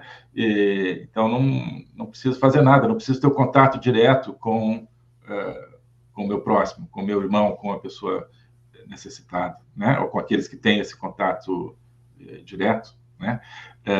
Eu falando assim, não estou criticando ninguém, porque eu faço isso, né? Eu me acomodo, eu acho que né? Muitos de nós, a gente se acomoda. Fala assim, não, mas tem alguém para cuidar por ele. Né? Quem? Tem você, né? Assim, tem eu. Mas tem o SUS, mas tem a Defensoria Pública, mas tem, né? E você começa a elencar.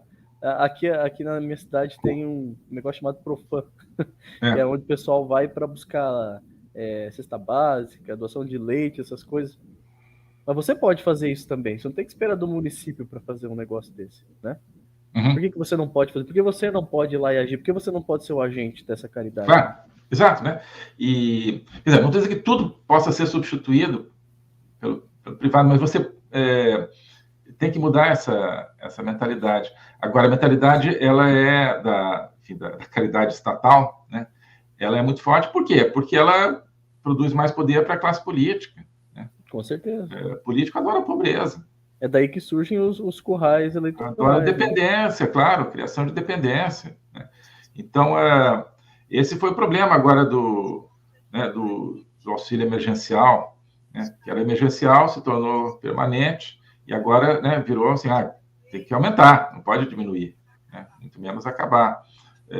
E aquele negócio, você olha para as pessoas, claro que essas pessoas precisam, né? Mas assim, tá, mas esse imediato, o que se produz depois, né? No círculo seguinte, né? Vai produzir mais pobreza e mais dependência, porque isso concentra ainda mais o poder econômico e político nas mãos de uma classe política corrupta, né? Que vai se locupletar ainda mais com esse empobrecimento, né? Vai restringir ainda mais o empreendedorismo, o pequeno negócio. Você viu, né, a famosa frase lá do Lula, que é de desprezo aí às MEI, né, as empresas individuais, né? Isso não é emprego, não é trabalho, né? É claro, essa mentalidade não gosta de pequeno empreendedor, né? Não é que eles não gostam, não é que eles são contra o capitalismo, né? Eles adoram o grande capitalista, porque o grande capitalista é o capitalismo de laços, né? É aquele grande capitalista que é amigo do político e que dá dinheiro para o político, porque o político é que viabiliza ou não a atividade dele, né? O MEI não, né? O MEI é o cara que está ali vendendo, né? Meio que incomoda, na verdade, todo o esquema, né? Exato, né? Porque ele tem a livre iniciativa, ele está ali gerando renda e ele tem liberdade para falar o que ele quiser, porque não tem ninguém para mandar nele, né? Então isso incomoda. Exatamente. Incomoda, não tem um cabresto ali, então nós temos que colocar um cabresto dele de alguma forma.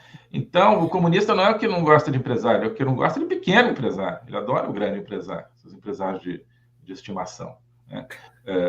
Aqueles que seguem a ESG, né? Que seguem digamos, a ESG, digamos, por baixo do pano, né? Que tem no Brasil, né?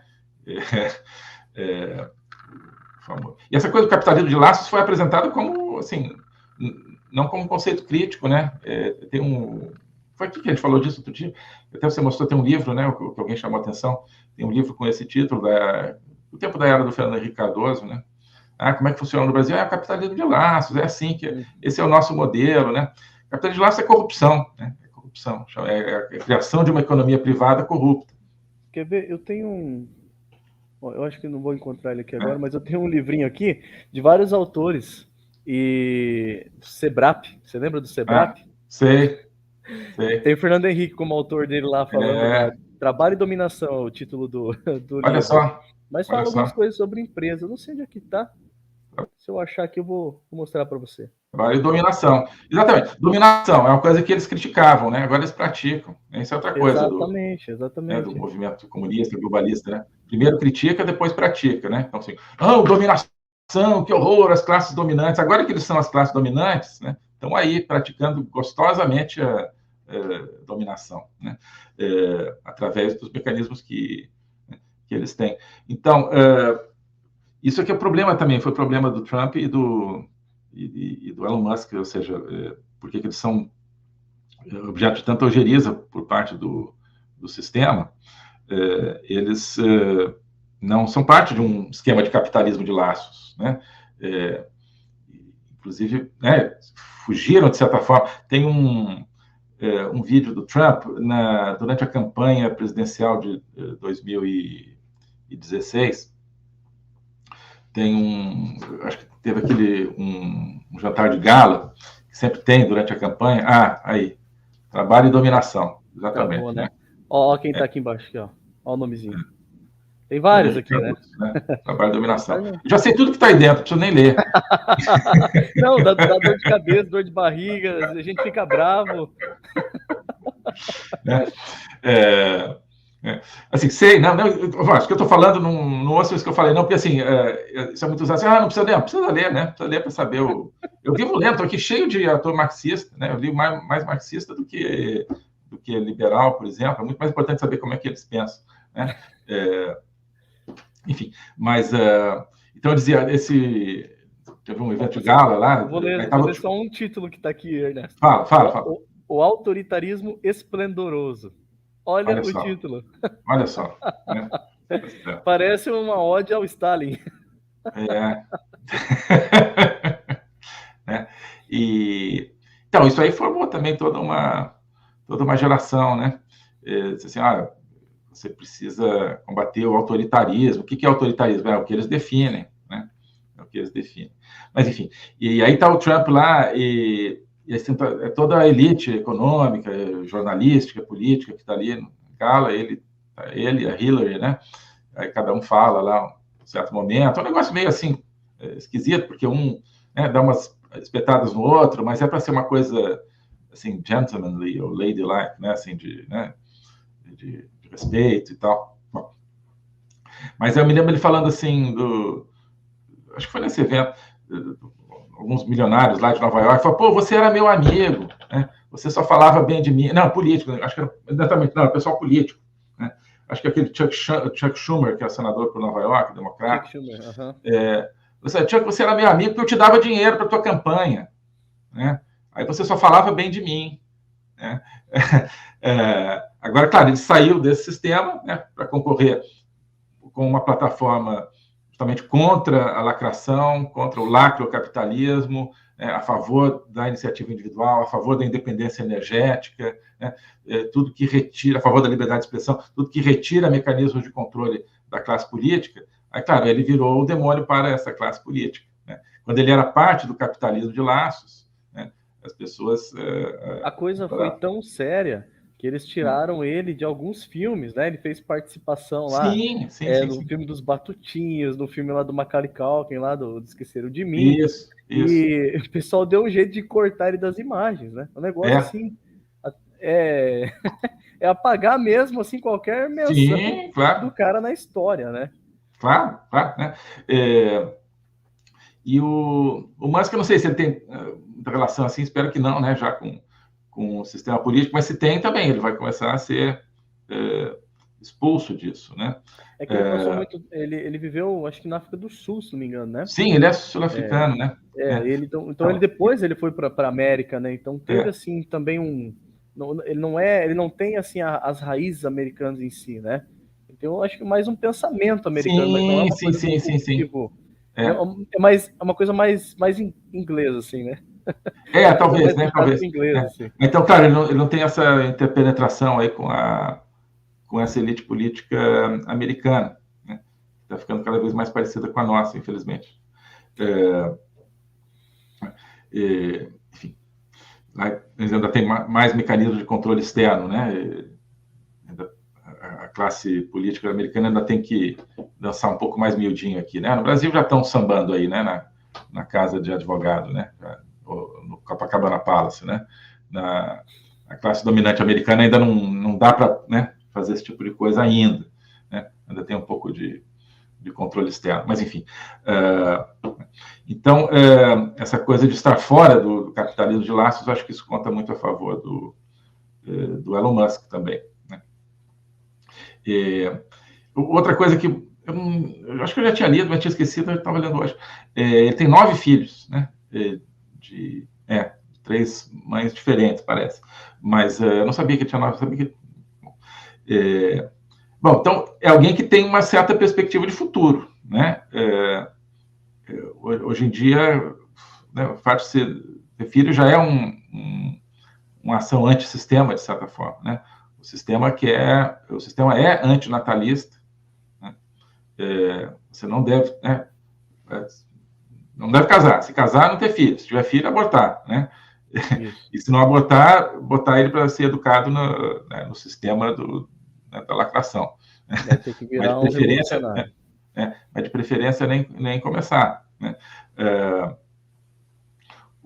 Porque assim, dá trabalho você formar as novas gerações, mesmo que elas sejam, né, já, né, cada vez mais manipuláveis, né? A parte boa é que, assim, digamos, a nova geração, ela tá vindo assim, um filho, máximo 2, e quem tá tendo bastante é quem tá educando bem. Pois é. Então, vai se tornar maioria, mas vai demorar umas décadas aí para chegar. Não, pois é, né? Tem essa questão demográfica é fundamental, claro.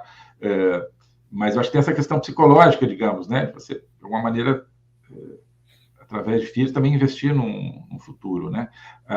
Esse paradigma atual do tecnototalitarismo, ele é um paradigma completamente pessimista, né? Completamente pessimista. Ele é um paradigma de o seguinte, olha, o ser humano livre, ele é um monstro, ele vira um monstro, né? Ele vai sair, né, matando as pessoas de outras raças, ele vai sair, né, matando pessoas de outras orientações sexuais, né? Ele vai, né, o discurso dele é um discurso de ódio. Esse é o ser humano livre, né? Então a gente precisa controlar. O que vai contra o próprio humanismo que é pregado por essas pessoas. Sim, não, claro, exato. Porque eles pregam exatamente que você tem que viver livre. E que livre você vai se tornar uma grande pessoa. Né? Você vai virar um Aristóteles. Exato. Né? Exato. Né? Não, eles... isso aí é só para inglês ver, digamos. Né? A concepção de ser humano deles, que, né, acho que é o que, digamos, é a concepção também que serve ao projeto de poder deles. Né? É desse ser humano monstruoso, né? Que deixado a si mesmo vai ser destrutivo. Né? Então, tudo precisa ser controlado. O ser humano vai destruir o planeta, né? Vai destruir o planeta, vai destruir os outros seres humanos, né? Vai oprimir. Quer dizer, dentro da família, você não pode deixar a família solta, sozinha, consigo mesma, porque a família é um lugar de opressão, onde o marido oprime a mulher, onde os pais oprimem os filhos, né? Então, você também tem que controlar a família. A religião é um negócio que ensina discriminação, que é contra a ciência, então você tem que regular a religião. A própria ciência não pode ficar livre, porque, olha só, daqui a pouco a ciência vai provar que tem remédio que funciona contra uma determinada doença. Que história é essa? Né? Daqui a pouco a ciência vai mostrar que não tem aquecimento global, não tem crise nenhuma de aquecimento global. Não, que história é essa? Então, a ciência tem que ser controlada também. Né? Então, é uma visão totalmente pessimista da natureza humana. Né? Eu tenho uma visão completamente diferente. Enfim, né? Quem tem um sentimento conservador parte do contrário. Né? Sim, o ser humano tem seus defeitos, mas que a liberdade, né, com responsabilidade, ela é que produz o bem. Né? Se você deixar a família sozinha, ela vai, né, ser uma família saudável. Se você deixar o ser humano sozinho, né, ele vai ser caridoso, ele vai ajudar o próximo. Né? Agora, para acontecer isso, você precisa buscar ter uma vida virtuosa. Exato, né? Exato. Se você acreditar que existe uma verdade. Exato. Se você olhar para o ser humano e você não identificar, por exemplo, que nele há a mancha do pecado original, também não vai dar certo. Porque quer dizer, é toda uma queda de tantas certezas que nós tivemos por tantos séculos. De repente você vem com tudo e você derruba tudo, implode tudo e não sobra nada. Né? Então, aquilo que já era certeza, de repente você começa a dizer que não é e você começa a ver que o mundo está ficando louco, porque ele abriu mão daquelas certezas. Né? Exato, né? Então é isso, quer dizer, o conservadorismo ele não quer uma anarquia, né? Ele quer uma arqué. Arqué é o princípio, é a origem, é o começo, é a estrutura, né, da sua vida. Né? E o cristianismo ele proporciona, né, o caminho, a verdade e a vida. Né? Proporciona o caminho, a maneira de você viver. Né? Proporciona a verdade, né? O conceito que você precisa buscar. Existe uma verdade para você buscar, né? Mas ela não é uma verdade fácil. Essa verdade está justamente nesse caminho. E a vida, né? Quer dizer, dá sentido à sua existência. Né? A vida não é simplesmente a existência material, né? Não é simplesmente, né, o metabolismo, seu metabolismo do seu corpo. Né? A vida é algo mais. Né? Isso é o cristianismo. O cristianismo, né? Cristo disse: o seu caminho, a verdade e a vida.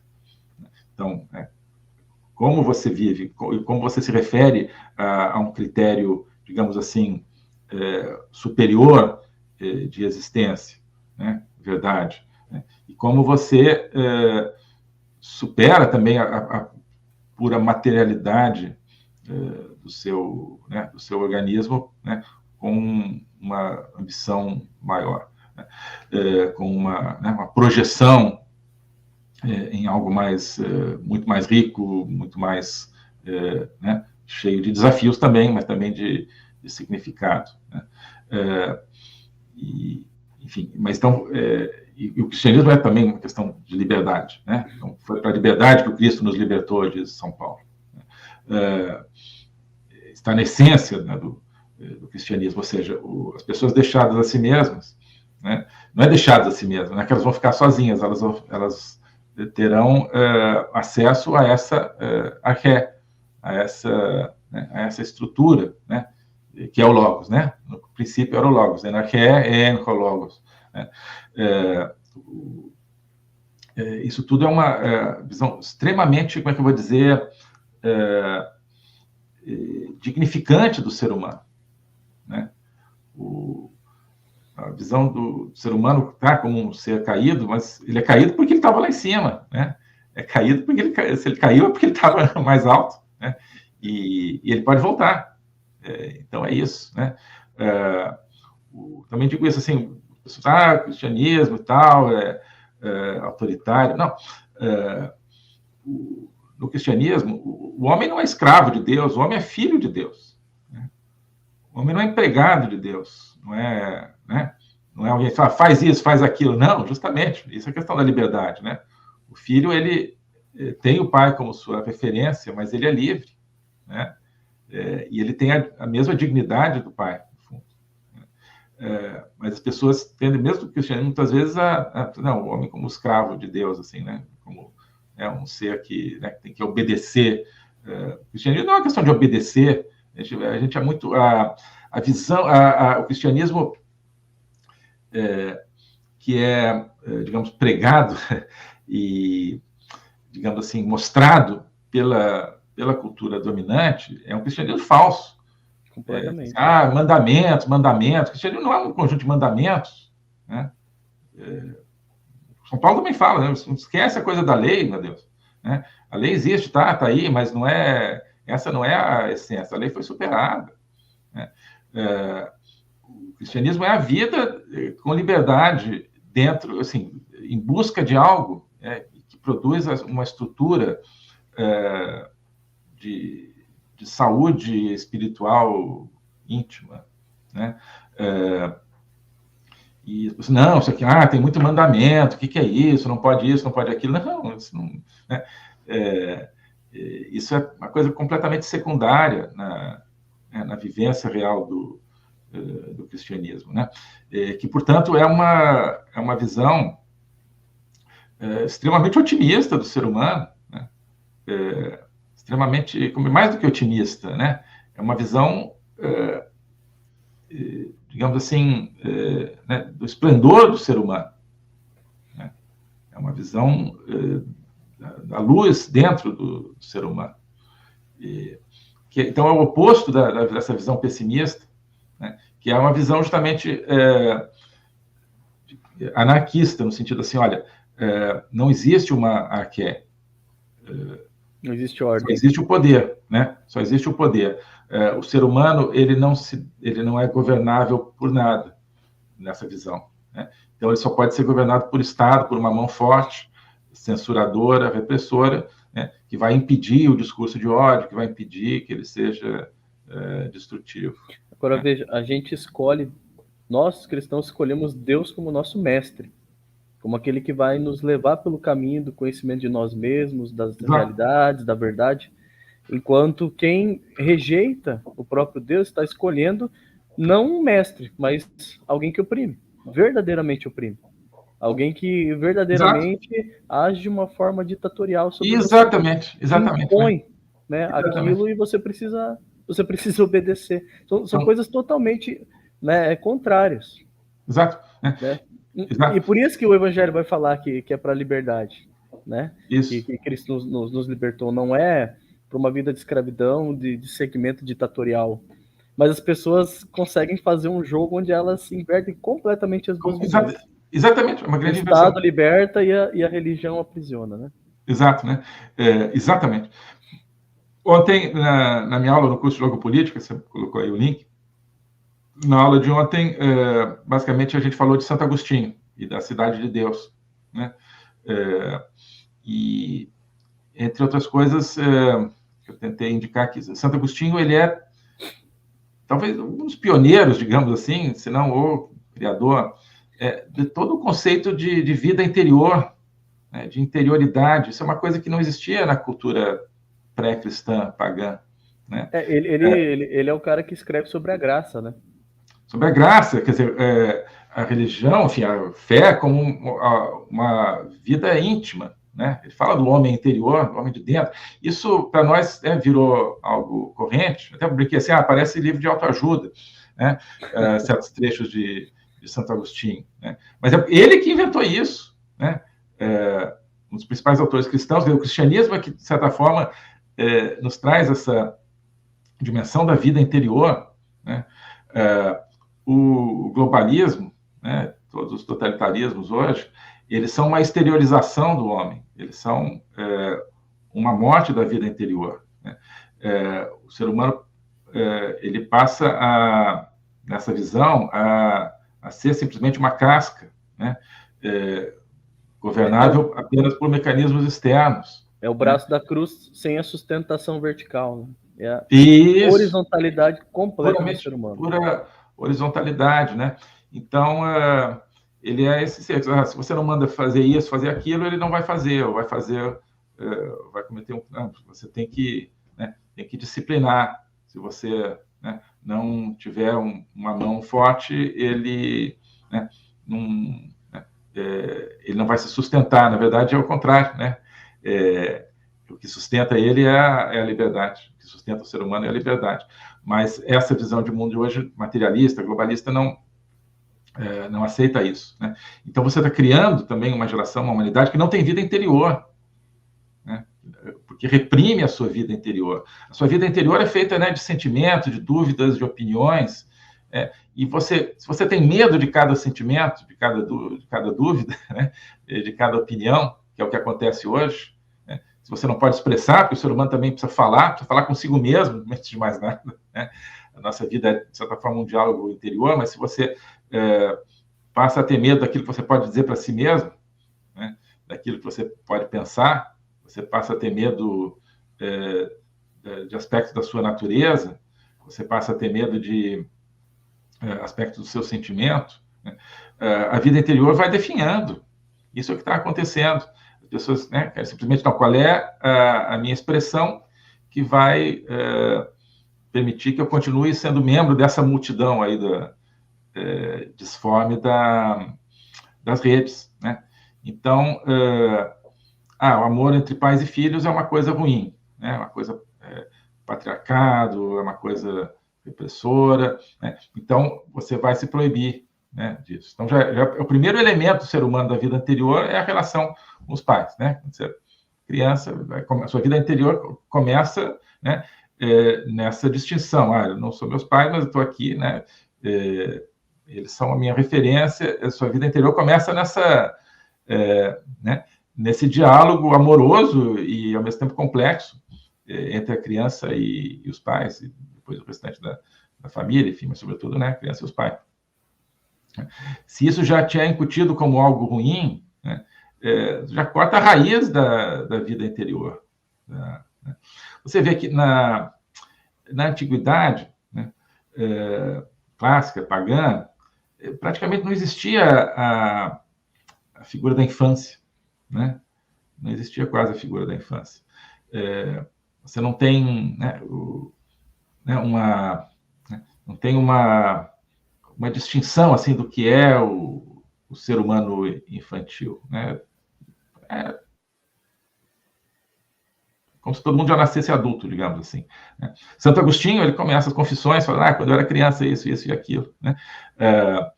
Enfim, nos evangelhos, tudo cheio de referência à infância, né? Jesus Cristo fala, se vocês não se tornarem como crianças, vocês não entrarão no reino de Deus, né? O que isso significa? Não, se você não voltar às origens da sua vida interior, né? Acho que é uma das maneiras de ver, né? Enfim, o próprio menino Jesus, né? Enfim, um dos aspectos, né? E agora estamos próximos do Natal aí, quer dizer, a gente celebra, bom, a Sagrada Família, está aí a imagem atrás de você, né? E o menino Jesus, o nascimento de um bebê, né? Isso, assim, é algo revolucionário, de certa forma, né, no mundo, né? O cristianismo, ele, né, talvez exagerando um pouco, mas ele inventa a vida interior, ele inventa a infância, né? Inventa a figura da criança, né? Justamente não como um escravo dos pais, mas como, né, uma superação, se você quiser, dos pais, como algo que abre, né, a própria vida dos pais para uma transcendência. Então, isso está... agora não sei, você saberá, se não vos tornardes como crianças, não entrareis no reino de Deus, né? Isso. Uma coisa assim, não sei qual... Isso. Porque Jesus chama as crianças, né, do seu meio, fala, deixai vir a mim as criancinhas, isso, né, exato, elas ao reino dos céus, verdade vos digo, se não vos tornardes como elas, não entrarei no reino dos céus. É isso. A questão familiar, ela é muito, assim, muito importante, porque vivemos hoje uma sociedade completamente secundarizada. A gente tem estruturas secundárias, né? Então, a própria família hoje ela é tratada, muitas vezes, como se fosse uma espécie de uma empresa. E a estrutura secundária, ela é uma estrutura onde as pessoas elas são substituíveis. Então, o pai é substituído por outro pai, a mãe é substituída por outra mãe, o filho mesmo pode ser substituído e assim por diante. Mas a origem familiar, ela é uma origem primária, uma estrutura primária. Isso.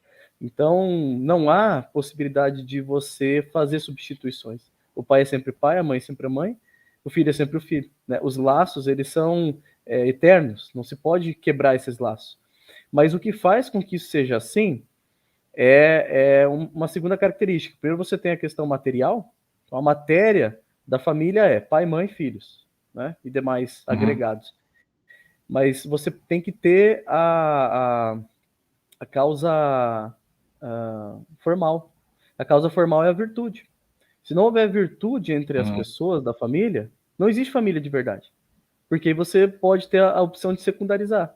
O pai pode ser substituído, a mãe pode ser substituída, o filho pode não importar ou pode ser substituído, né? Ou ele, em vez de ser um filho, pode ser um cachorro, ou ele pode ser uma planta, ele pode ser uma pedra, né?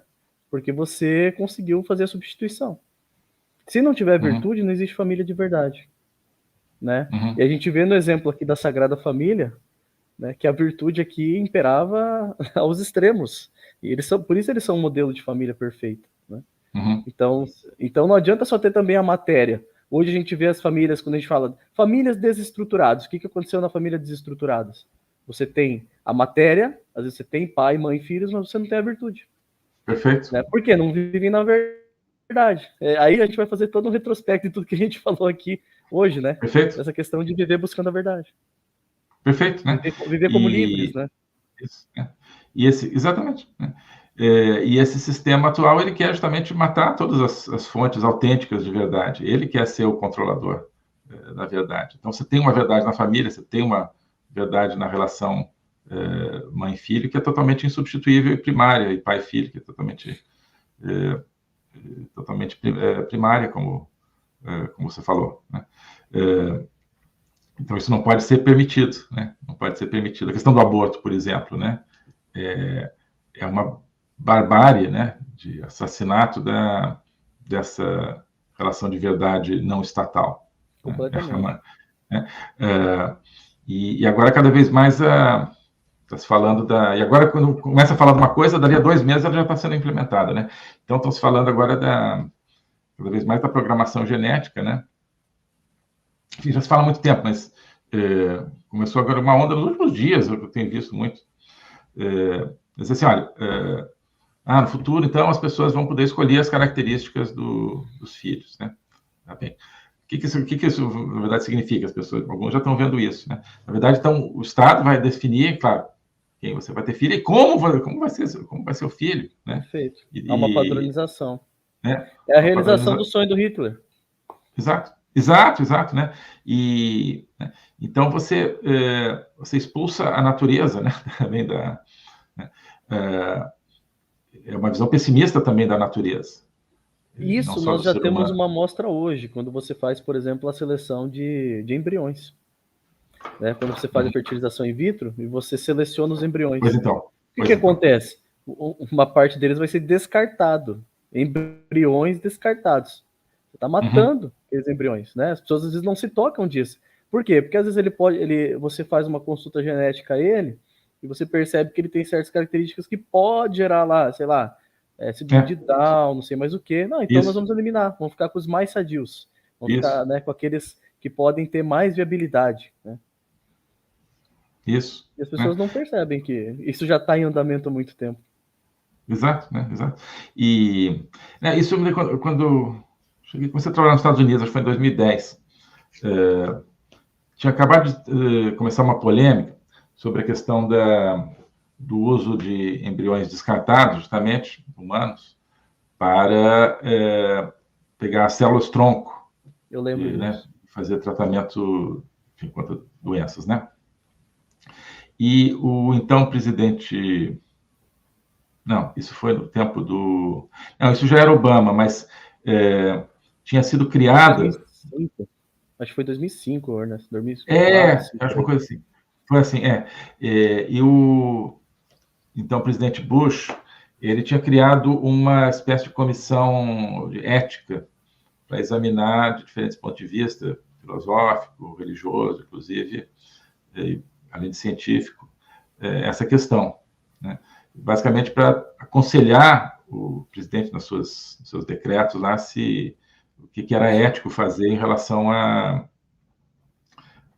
esse uso. E aí, se não me engano, inclusive com base nesse trabalho, o Bush proibiu o uso de embriões para isso, né?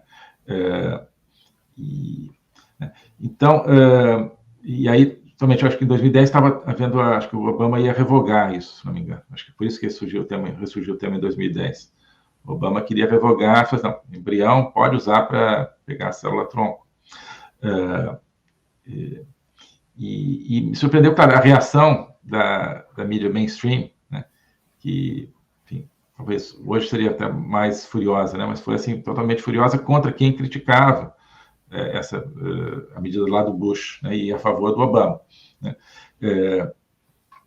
E estão chamando o Bush de obscurantista, né, que não queria o avanço da ciência, né. Semelhante ao que aconteceu agora, quando caiu a Roe vs. Wade, né? Pois é, né? Mas nesse caso, quer dizer, o Bush tinha criado uma comissão ética, né? Assim, como se isso não valesse, né? Não, e numa comissão de ética, claro, se eles criassem, queriam criar só com as pessoas deles, né? Então, tinha pessoas com opiniões que não, é absurdo, né, usar um embrião humano para alguma coisa, né? E, enfim, então, você via que o sistema, né, já queria, digamos, manipular o próprio conceito de ética, né? Então, por que você não pode debater do ponto de vista ético se o uso de um embrião humano, que vai matar esse embrião humano, pode ou não ser feito, né? Será que o embrião humano não merece uma discussão ética, né? O mesmo sistema que, algum tempo atrás, dizia, não, isso é um perigo, a questão da manipulação genética. Não, agora eles já tinham aderido à manipulação genética. Por quê? Porque eles já estavam no poder, né? E já estavam vendo o quanto a manipulação genética é importante para o poder dos seus projetos. Exatamente, né? Então, agora é isso. Então, você não pode ter discussão ética mais da manipulação genética, né? E aí você, não é só dizer que não pode, você tem que demonizar, dizer que isso é obscurantismo, né?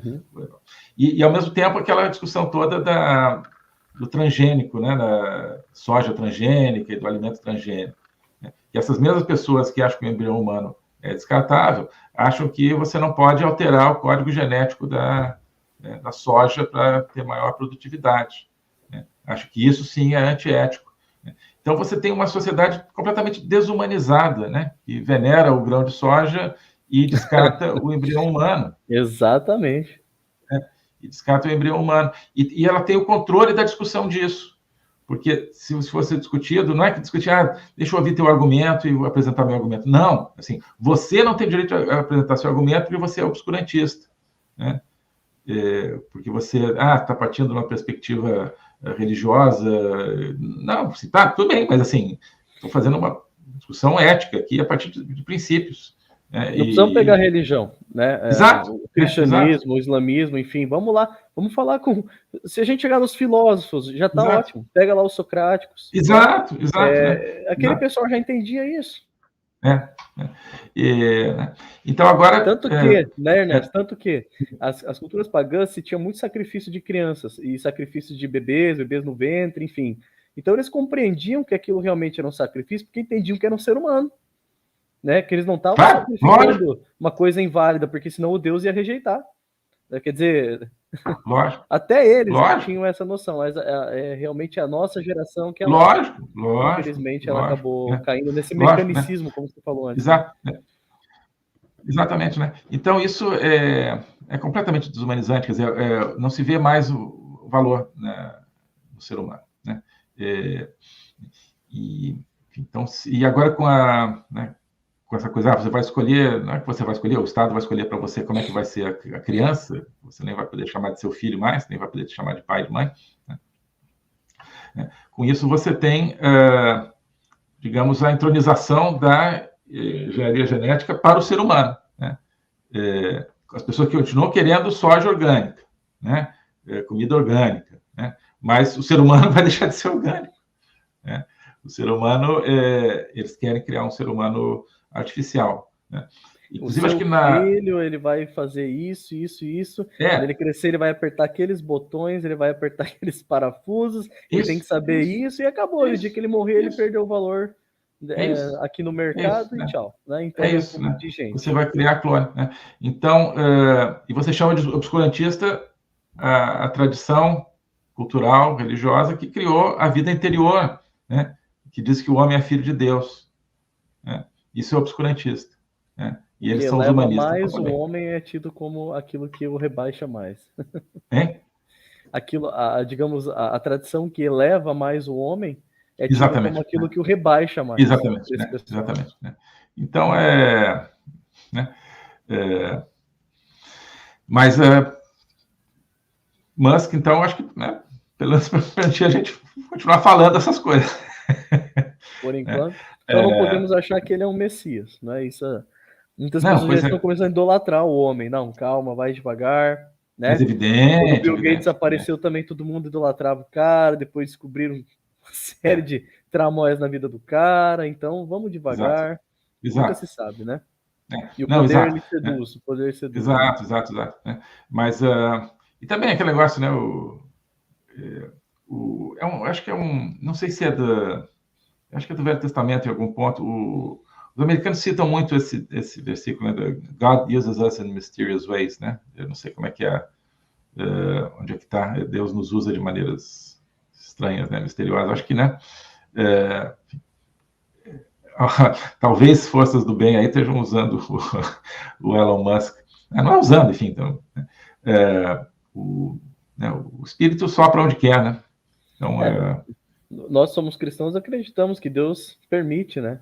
E ele usa como instrumentos, até mesmo se for uma pessoa do mal, ou se for uma pessoa pagã, enfim, ele está usando, pronto. Isso que eu quero dizer, exatamente. Acontece, né? A história da humanidade é a história da salvação divina. A gente tem que entender isso, né? Senão a gente começa a achar que a história da humanidade é a história da evolução. E isso não é para cristão. Isso está totalmente fora de questão. E o espírito, ele sopra, não é onde a gente acha que ele tem que soprar, ele acha, né? Quer soprar ali, soprou ali. Né? Isso. E daí vem alguma coisa hegeliano, né, Ernesto? Não podemos ser hegelianos. Não, tampouco, né? Tampouco. Então, talvez esteja soprando aí esse ar de uma renovação, quando a gente menos esperava, talvez. Né? Que ele sopre mais, que ele sopre lá no Zuckerberg. Pois é. Sofre em outros também. Pois é. Quem sabe, né? Porque acho que ainda está no momento em que as pessoas ainda, né, podem sentir aquilo que estavam perdendo e que podem recuperar. Quem sabe? Vamos rezar e pedir a Deus que seja feita a vontade dele, que nos dê sabedoria e coragem para encarar todas essas situações, né? Amém. Muito bem. Bom, acho que vencemos aqui nossa pauta, né? Sim. Acho que deu para falar aí muito sobre essa questão da evolução tecnológica, das mídias sociais, falando um pouquinho do Elon também, né? O Twitter. Então, eu tô lá no Twitter de novo, agora eu botei fé, falei, vamos lá, vai dar certo. Que bom. Vou ficar lá. Muito bem. Então, agradecemos a todos vocês que estiveram aqui conosco nessa manhã, né? Pela primeira vez fizemos um programa matinal. Segundo o Ernesto, é o... Como é que você falou, Ernesto? O código matinal? É código matinal, então o café da manhã fonte. Café da manhã fonte, muito bem. Então, talvez aconteça de a gente fazer, né, de vez em quando, assim, intervenções de manhã, de tarde, né, fora do horário da noite, depende também das agendas aí do Ernesto. Agradecemos, então, a presença de cada um de vocês, aqueles que nos assistirão também, o programa gravado, nós agradecemos a audiência. Pedimos mais uma vez, se você não se inscreveu no canal do Ernesto aqui no YouTube, se inscreva, ative o sininho, comente, deixe o seu like aqui e indique para mais pessoas, compartilhe com sua família, compartilhe com as pessoas que você acha que precisam assistir esses conteúdos. Também eu deixo o convite a todos vocês, naveguem, né, no canal do Ernesto, tem muito conteúdo aberto lá, muita coisa boa, muitas análises preciosas do Ernesto. Também eu coloquei aqui antes, vou colocar mais uma vez aqui na tela, o link para o site do Ernesto, onde você pode conhecer o curso de logopolítica, tá? Um curso que o Ernesto ministra, já faz o que o Ernesto já tem uns 6 meses por aí, 6 né? meses, né? Já passou de 2 turmas, agora a gente abriu para mais pessoas poderem se inscrever. Então, conheça a proposta, entra lá, conhece a proposta, você vai se tornar aluno do Ernesto, vai ter a oportunidade de falar diretamente com o Ernesto, participar de um grupo exclusivo de alunos, né? Poder dar o oi, bom dia para ele lá e mandar suas perguntas, e ele responde, tá? Pode ficar tranquilo, o Ernesto é muito atencioso. Então, deixo o convite aqui para cada um de vocês explorarem tanto o YouTube nos seus conteúdos gratuitos, como também conhecerem a proposta do curso de logopolítica. E aqueles que estão no Getter também, uma saudação especial. Se você ainda não segue o Ernesto, clica no botãozinho para seguir, ativa todas as notificações para você ficar sabendo de tudo o que acontece na vida do Ernesto Araújo, enquanto nosso grande intelectual que está nos ajudando aqui muito a decifrar esses problemas que a humanidade atravessa, e principalmente o Brasil, né? Os últimos conteúdos foram sobre o Brasil, hoje a gente falou um pouquinho de outras coisas, mas a contribuição do Ernesto é sempre grandiosa. Ernesto, eu já me despeço aqui, me despedi da nossa audiência, me despeço de você também, te desejo um bom final de semana, fique com Deus, que Nossa Senhora te proteja. Igualmente, Deison, tudo de bom. Só para dizer que, né, falamos um pouco de Brasil hoje, mas, então, assim, para quem acha que no Brasil está ruim, no mundo está pior ainda, né? Ou seja, né, na nossa civilização, a gente está... mas o bom é que o desafio está ficando claro, né? E eu acho que a gente tem que gostar de desafio, a gente está no mundo para isso, eu acho, né, para enfrentar os desafios. Então, eu, né, quando vejo que não é simplesmente um problema político do momento no Brasil, mas que é um imenso movimento civilizacional que pode nos levar realmente para uma destruição da humanidade, como a conhecemos, ou para uma salvação, por outro lado. Eu pessoalmente fico mais animado, assim, porque a gente sente que está no jogo, né? A gente está dentro de um grande jogo, né? A gente está dentro de um grande... né, de uma grande luta, de um grande processo, não só no Brasil, mas a luta nossa no Brasil se conecta com esse grande processo, e isso acho que nos enche né, de um sentido de responsabilidade, de um sentido de relevância que é fundamental, né? Eu estou falando muito agora na conclusão, mas eu me lembro uma vez num livro que eu li sobre técnica de romance, né? De como escrever um romance, uma novela, né? E em inglês eu falo assim, olha, no primeiro parágrafo, você, autor, tem que responder ao leitor a seguinte pergunta implícita no leitor: Why should I care? Né? Por que eu devo me importar com isso? Né? Por que isso é relevante? Né? Então, eu acho que hoje isso a gente tem, né, na nossa vida, em cada ato, né? Eu acho que aquilo que a gente está fazendo no Brasil hoje, enfim, manifestações, outras coisas, toda essa discussão sobre rumos de civilização, né? Eu acho que isso tem uma relevância imensa, né? Isso, então, produz uma história que vale a pena ser vivida. Basicamente é isso. Maravilha. Obrigado. Muito bem.